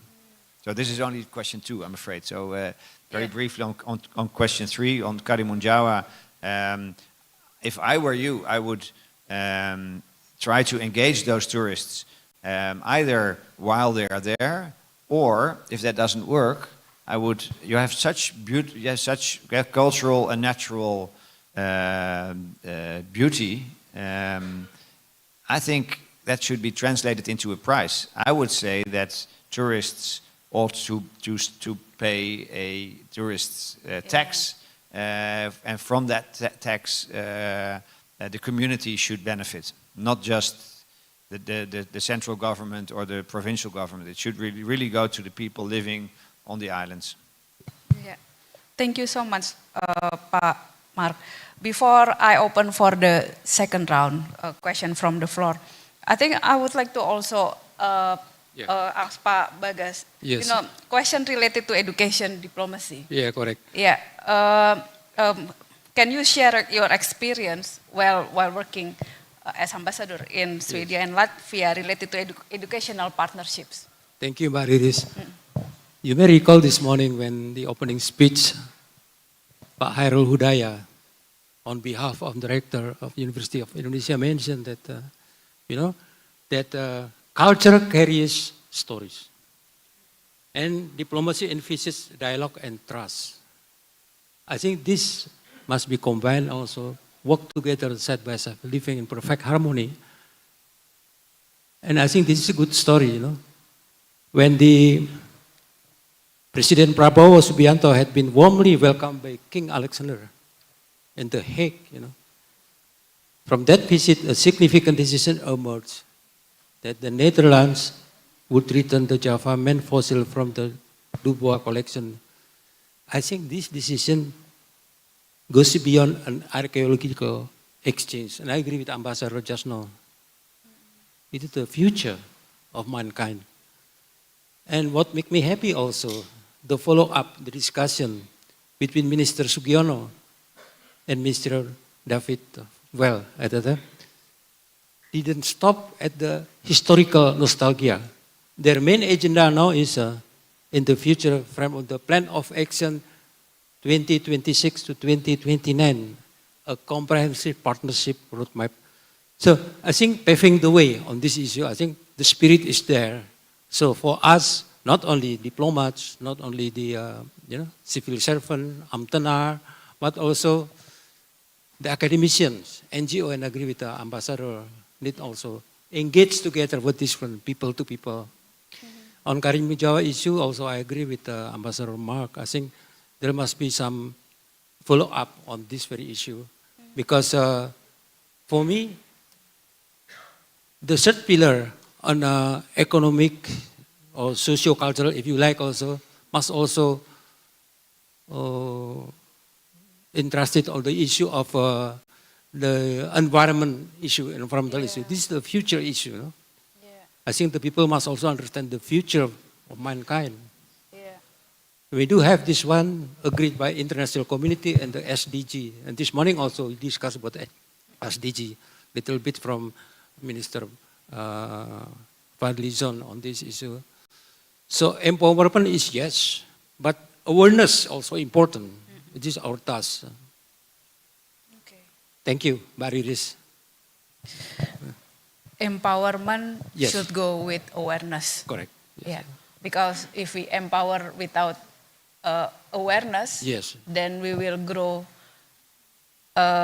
people with not with a good heart. Yes. Right. Yeah. Okay. Interesting. Second round of question. Anyone from the floor? Okay. We go with you first, and then second, and then third. Yeah.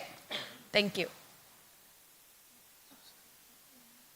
First question, can we have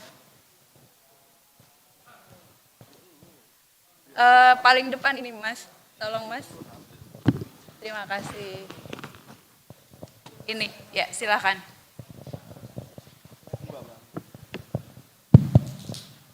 Thank you for the opportunity. I am Ayu Wulandari from Department of History, Universitas Gadjah Mada.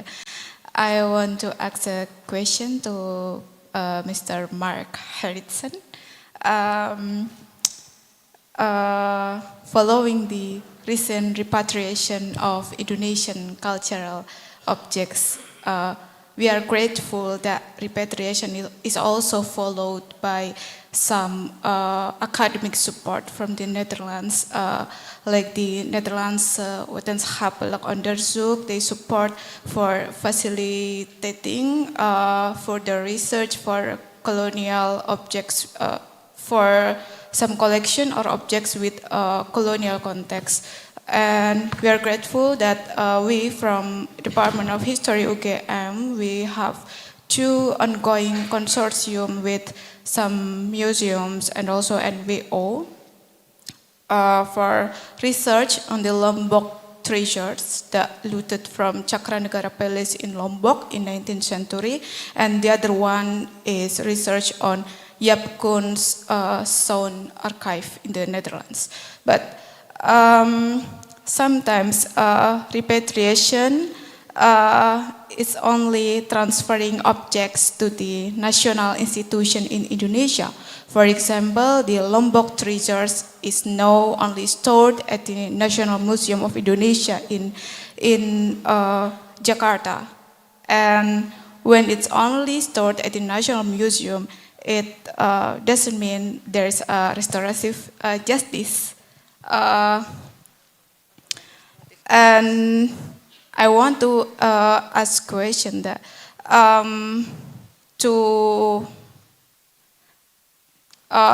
in the repatriation discussion, in the state-to-state level discussion, is there any discussion to end the coloniality of the objects itself?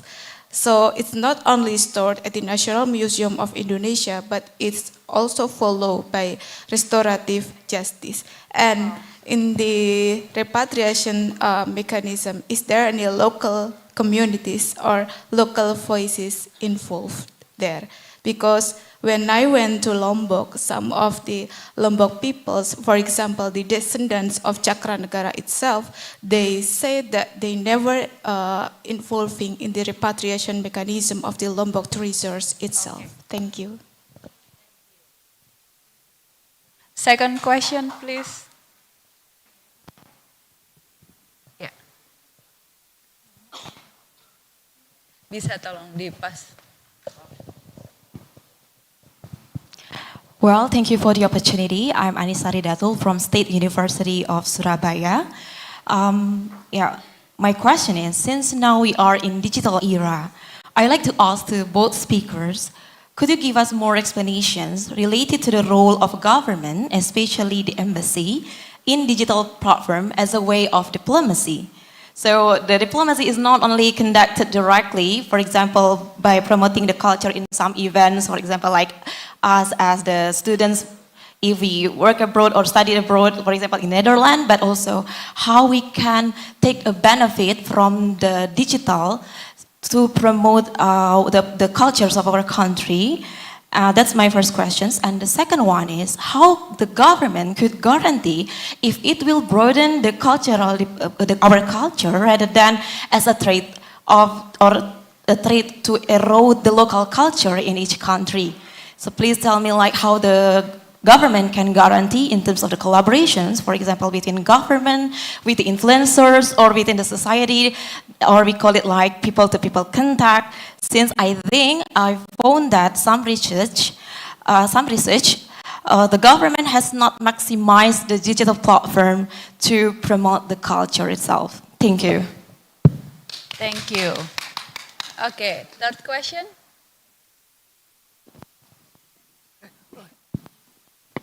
Thank you so much for the wonderful discussion this morning. I would like to ask to Pak Mark. My name is Lona Hutapea Tanasale. Actually, I am a student of graduate studies in Universitas Pajajaran. I also happen to come from Ambon, Maluku. I am sure you are quite familiar because Netherlands has a very strong presence in our region. And actually, this is not really a question, but maybe more to suggestion or request even. Because here we have also the officials from Ministry of Culture, Ibu-Ibu. I have a suggestion. It's related to, I don't know if you're aware about papeda, slurping papeda. Papeda is culinary, traditional from Maluku, also from Papua and other regions in Indonesia. But I read some time ago that slurping papeda culture has been registered as Dutch national heritage. Yeah, I mean, it's okay because there are many Ambonese live in the Netherlands for generations already, so of course it's been practiced there. The thing is, I don't know the plan of Dutch government, if it will be registered to UNESCO as cultural heritage. If it's the case, maybe I suggest to Indonesia to join the, subscription. Maybe we can do the joint subscription of Indonesia and Netherlands together, because if Indonesia itself, Indonesia has already so many cultures that are in line, waiting to be subscribed to UNESCO. So I just want to suggest for Slurping Papeda, maybe we can have the joint subscription with the Netherlands. Thank you. Okay, thank you. Now we talk culture and we talk high politics. Yeah. So 3 questions, one from Jogja, one from Surabaya, one from Bandung. This forum is incredible. Can I invite Pak Bagas to answer the question first, to give Pak Mark some time to... Certainly, thank you very much. Very nice. I think this is a good question. It's not question, I think sharing some information, and some of us sometimes also always asking, what is the role of a community? What is the role of the government? I think it's a good thing for us to discuss on this issue. I think local community must also be empowered on this issue. Karimun Jawa we discussed already. I can add also, the government, the local government of Bukit Tinggi, Kabupaten Agam in west of Sumatra also knows about this issue. About Fort the Cock. This is benteng, yeah, di Bukit Tinggi. It's very famous. Another thing is, since I'm from Yogyakarta, I also mentioned how the Kraton itself also always empower the people to know exactly what is the cultural history about this one. And again, this is not only government itself, but also with the collaboration with the NGOs, academicians, and also our partners, international partners, UNESCO as well. And I think this will be successful in the future. Another thing is the role of government and media, social media. Yes, now we are in the current situation where I think in Indonesia, a lot of social media mentioned about 1, 2, 3, 4. But which one is true? Which one is false? I think everyone should also understand. So the collaboration between the government, the NGO, and also the local people plus academician must also important for this. And I think whenever we discuss, not only with the government of the Netherlands, but also other government, I think we have to build trust and influence in the future. I'm so happy that my father told me at the time, when you are a lawyer, also follow the discipline from the Dutch law. Must also be there. I mentioned this one also to second daughter, and she was graduated from University of Amsterdam. So we are so happy on this issue. I think this is only my answer on this issue. Thank you very much. Okay. So digital diplomacy is something that really we need to engage with. No option. Okay. Thank you, Pak Bagas. Pak Mark. Thank you very much. 3 very good and interesting questions. On the one from Yogyakarta, UGM. First of all, my compliments for the way you pronounce Dutch. For instance, my last name, Gerritsen. It's not easy to pronounce, but you nailed it.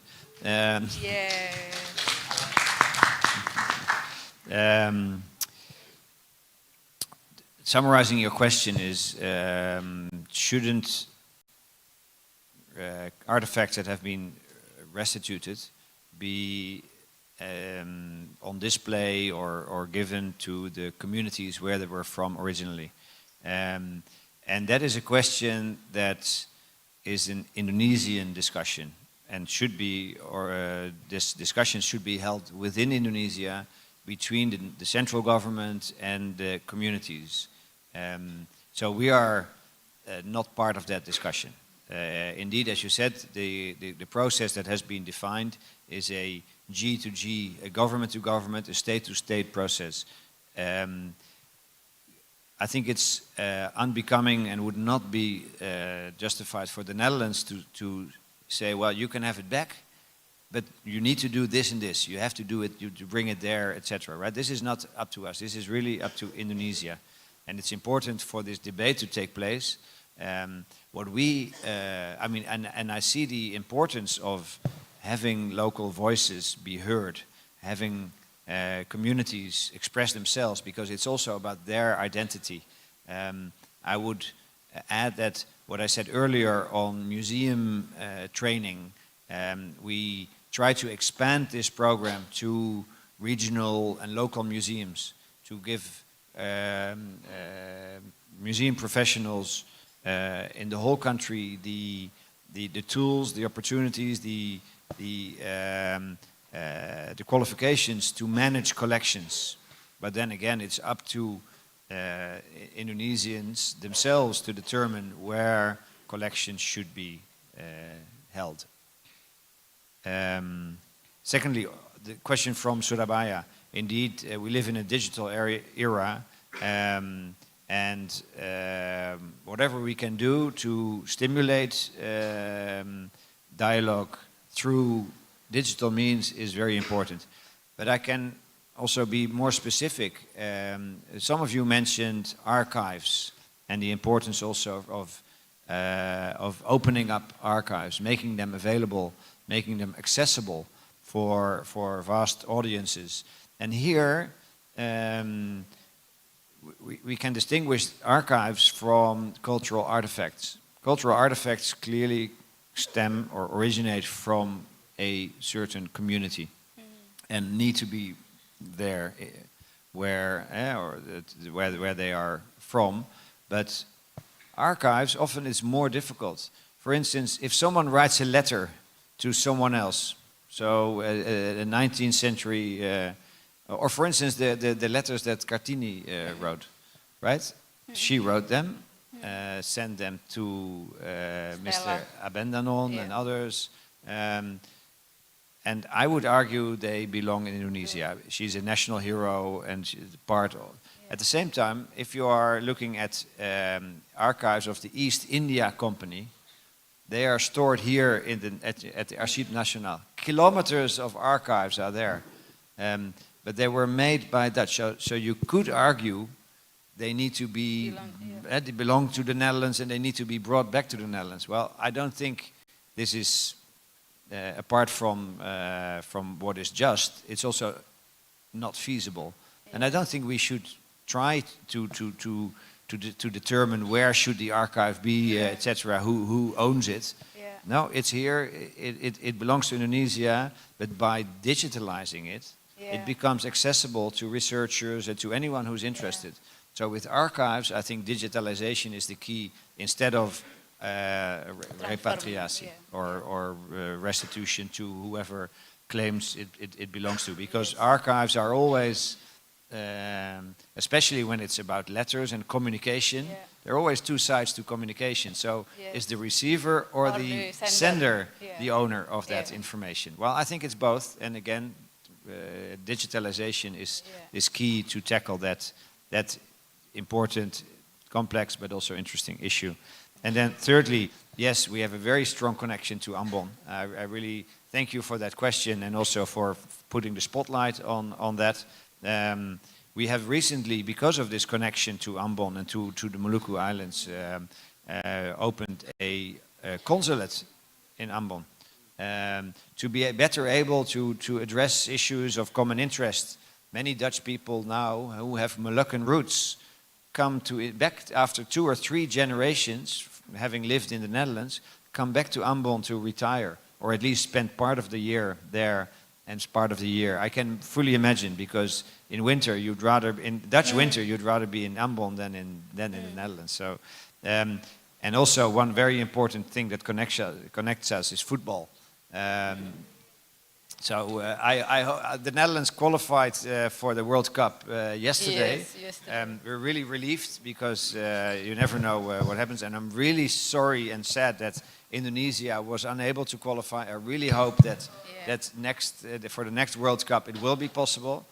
But I'm intending to go to Ambon during a game of the Netherlands playing against whatever team on the World Cup stage, and to watch it together with people from Ambon, knowing that they're even stauncher supporters of the Dutch football team than we in the Netherlands are ourselves. But when it comes to your question, I think it's an excellent idea to explore when there is joint or common heritage, and we want to have it inscribed in the UNESCO Intangible Heritage List, or the Culinary Heritage List. I don't know exactly what this would qualify for, to investigate whether this is something we could work on jointly. I don't know the background, so I'm afraid I cannot go into this particular case. But in general, I think also we have engaged in joint requests for enlisting in cultural heritage. I think with the Cartini letters recently, a joint request was made and it was granted by UNESCO. So that example maybe can be followed if this particular tradition applies to the criteria of UNESCO. Thank you. Okay, thank you. By the way, Netherlands qualified for the World Cup because of Liverpool's Virgil van Dijk. But also in the past we have had excellent players also from Indonesia, like Giovanni van Bronckhorst, and my favorite when I was a young boy was actually from Maluku. Simon Tahamata. Yeah, yes. And he's now a scout for the Team Nast Indonesia. Wow. Okay, 12:51. I think I can have two more questions. I can take two more questions. Anyone? One? And then two. Yes. The third one will be for me. Yeah. Yeah, okay. Thank you. My name is Nico. I am from Jakarta. I work with a community of pipe organists, the player of pipe organ in conserving pipe organs. Most of the available pipe organs in Indonesia here is legacy from Dutch colonial. One of interesting aspects in cultural relations could be the presence and the opportunity on working together on Dutch colonial legacies here in Indonesia. For example, the pipe organ we are working with Emmanuel Church in Gambir, Jakarta Pusat, that currently reached the age of 180 years. And Sion Church in Kota Tua reached, based on our research with experts also from the Netherlands, reached 300 years old of the musical instrument, could be the oldest musical instrument in Indonesia currently. What do you think on this, especially for the Mr. Ambassador, on cultural diplomacy and working together on the collaboration with the Dutch legacies here in Indonesia? Thank you. Thank you. Yeah. Second one. Greetings, I'm Sadam from Universitas Indonesia. It is an honor to speak with the honorable speakers. So I have a community that is active in the field of urban history in the outskirts of Jakarta under the guidance of history professor Zefri Alkatiri of Universitas Indonesia. In one of our projects, we discover a piece of history that is closely related and very important to the Netherlands culture and national history, namely the cultuurstelsel or cultivation system initiated by Governor General Van den Bosch, which saved the Dutch economy in the 19th century. At our research site, we found the house of Governor General Van den Bosch, where he got the inspiration for the cultuurstelsel. We already confirmed this by communicating with one of the researchers from the Netherlands, author of Van den Bosch biography. Her name is Angelie Sands. The condition of the house itself is still well preserved and authentic in old Landhuis style. but because not many people know the story behind it yet, so the status has not yet been designated as a cultural heritage site. Our community itself only discovered this fact at the beginning of this year. The area itself has developed into a crowded urban area, but the name that symbolizes the area as the center of the culture cell has not changed, namely Pondok Aren and Pondok Kacang. Based on the realities that I presented, it is clear that the historical narrative regarding cultural interactions between the Netherlands and Indonesia continues to develop in such a positive and progressive manner. So if we're talking about the rich cultural and historic relation between Netherlands and Indonesia, repatriation is not the only things that happening. New narrative, new history, finding are also emerging, which I believe can also strengthen our relation, the relation between the Netherlands and Indonesia in the present and the future. So how does the speaker, especially Mr. Ambassador, respond to this phenomenon? Since from what I know, Mr. Ambassador also have a strong background in history. Thank you very much. He checks your background. Background checking. Thank you. Pak Mark, Mike. Thank you. Both questions touch upon my personal interest also. As a Dutchman, I like to cycle. I like to ride my bike, and I use this to explore Jakarta. Every Saturday or Sunday with a friend, we take our bikes and we go around Jakarta. We go to Kota Tua. Yesterday or Sunday, I was at Tanjung Priok, the old train station from the 19th century. It's a very good, still in very good shape. And we go to different places.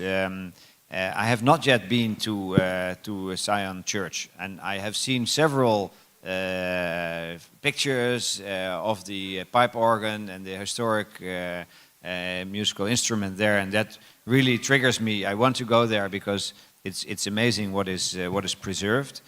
And so I'll definitely come and visit and try to find ways to help you preserve it. But what I really appreciated, I've been here now for about 1 year, a bit over 1 year. I feel that Indonesia is in the process of rediscovering that part of its history, or that it's actually, I should say it differently, that it's realizing that it's also part of Indonesian history. Yes, it is Dutch colonial history, but Indonesians seemed more and more to say, all right, this is also part of where we come from, and actually we should see this more as something that is a fact, but also something we can build on. And a very concrete example is that more and more houses, for instance, in Menteng and in other areas from that from the colonial era, are turned into hip coffee bars, or into restaurants, or into wedding locations, or into small museums or boutique hotels. So that development I find very interesting. Why? Because it's trying to give a new destination and a new meaning to that part of their history. So of our connected history, and which includes Indonesia to realize that this can be an asset. You can make economic use of it. You can preserve that part of the history. And I think that's also something we see in other places, not only in Jakarta. I get sometimes contacted by municipalities, by mayors from, it was recently from, I think, both from Sumatra, one from Palembang. The mayor contacted me because they had discovered behind the wall, they had discovered a beautiful mural from colonial times. And also, I think in Bukit Tinggi, which you mentioned, there is a beautiful also clock tower, which is well preserved, and we're really happy that Indonesians are looking after this and are doing this. What we try to do to stimulate this, to encourage this, but also to jointly undertake this, is again, it's about educational diplomacy, which is very close to cultural diplomacy. So what we are envisioning is, and something we want to launch next year, is a professional exchange program of young professionals from Indonesia who work, for instance, with the heritage department of a municipality, or an architectural school, or renovation professionals, to visit the Netherlands for a couple of weeks, and not just to go around, but to work actually for in an exchange format at the Dutch Heritage Agency or the municipality of a city that has a lot of heritage, and to see and exchange and learn from each other on how to preserve heritage, not only to keep it as it was, but to tell the stories around it, and to give it new, fill it with new meaning, so that it becomes something future oriented, rather than just dwelling on the past, looking at it through a nostalgia lens. I think that is something we should try to avoid. I think it's all about looking at, knowing what we come from, joining forces to use that as an asset for the future. Thank you so much. Very nice. Thank you so much. Pak Bagas, you Boleh have satu menit aja ya? Sure. Thank I you, know Mas. time is up, I'm so but I'm sorry. the moderator. Yes, sir. I'm so sorry. That's okay. That's okay. Don't worry. Okay. I think we do have a close relationship, Indonesia and the Netherlands. There are several reasons on this issue. The first is historical ties. Many Dutch people have family or ancestors who live in Indonesia, giving them emotional connection to this country. And number two is the tourism. You know? Many Dutch people arrive here, and we are so happy. And Indonesian diaspora as well in the Netherlands, as you just mentioned. Another thing that I agree with Ambassador is a professional exchange program. I think we must have this one, because the architect in the world is in the Netherlands. Yeah. The issue of water management, for instance, is very important. Yeah. Thank you very much. So we'll be waiting. Indeed, we have it in the water sector, and we want to copy that to the heritage sector. Correct, correct. Yeah. Thank you. Okay, so to conclude the session, one last question. Can diplomacy between states go without cultural diplomacy? Pak Mark and then Pak Bagas. I think we're running out of time, so I'm just going to say no. Without explanation? Well, of course, there's a lot to say be said about it, but I really think that maybe without culture you can be successful for a couple of efforts and maybe for a couple of years. But if you're really in it for the long run, and I think Indonesia and the Netherlands are for it. I mean, we have a connected history that goes back 350 or almost 400 years, more than 400 years. We want to do that. We want to continue being partners for the next 400 years and do it right. Don't make the mistakes we made in the past. But if you want to be in it for the long run, you need culture and people-to-people connections to make it work. Thank you, nicely put. Pak Bagas? Optight ya, mesti selesai, optight selesai. Terima kasih. Tapi stakeholder penting loh, 3 elemen tadi itu, government, kemudian juga academicians, NGO as well. So we work very, very close on this. Thank you, thank you. Okay. So everyone, we cannot do diplomacy without cultural diplomacy. So be proud of our culture, be proud of our identity, be proud of who we are now, to preserve our future. Thank you so much, Ambassador Mark Gerritson, Ambassador Bagas Hapsoro, and thank you so much for all the question and attention from the floor. Again, one last time, big applause for everyone, for all of us. Thank you so much. Thank you so much, Our Excellencies and ladies. We invite you to take a picture together on the center stage.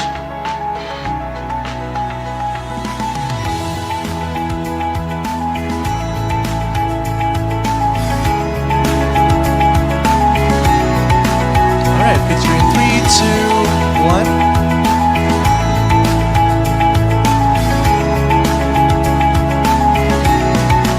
Wonderful. Let's once more give a big round of applause to our ambassadors. And Ibu Iiccd is our moderator for the special ambassadorial talks.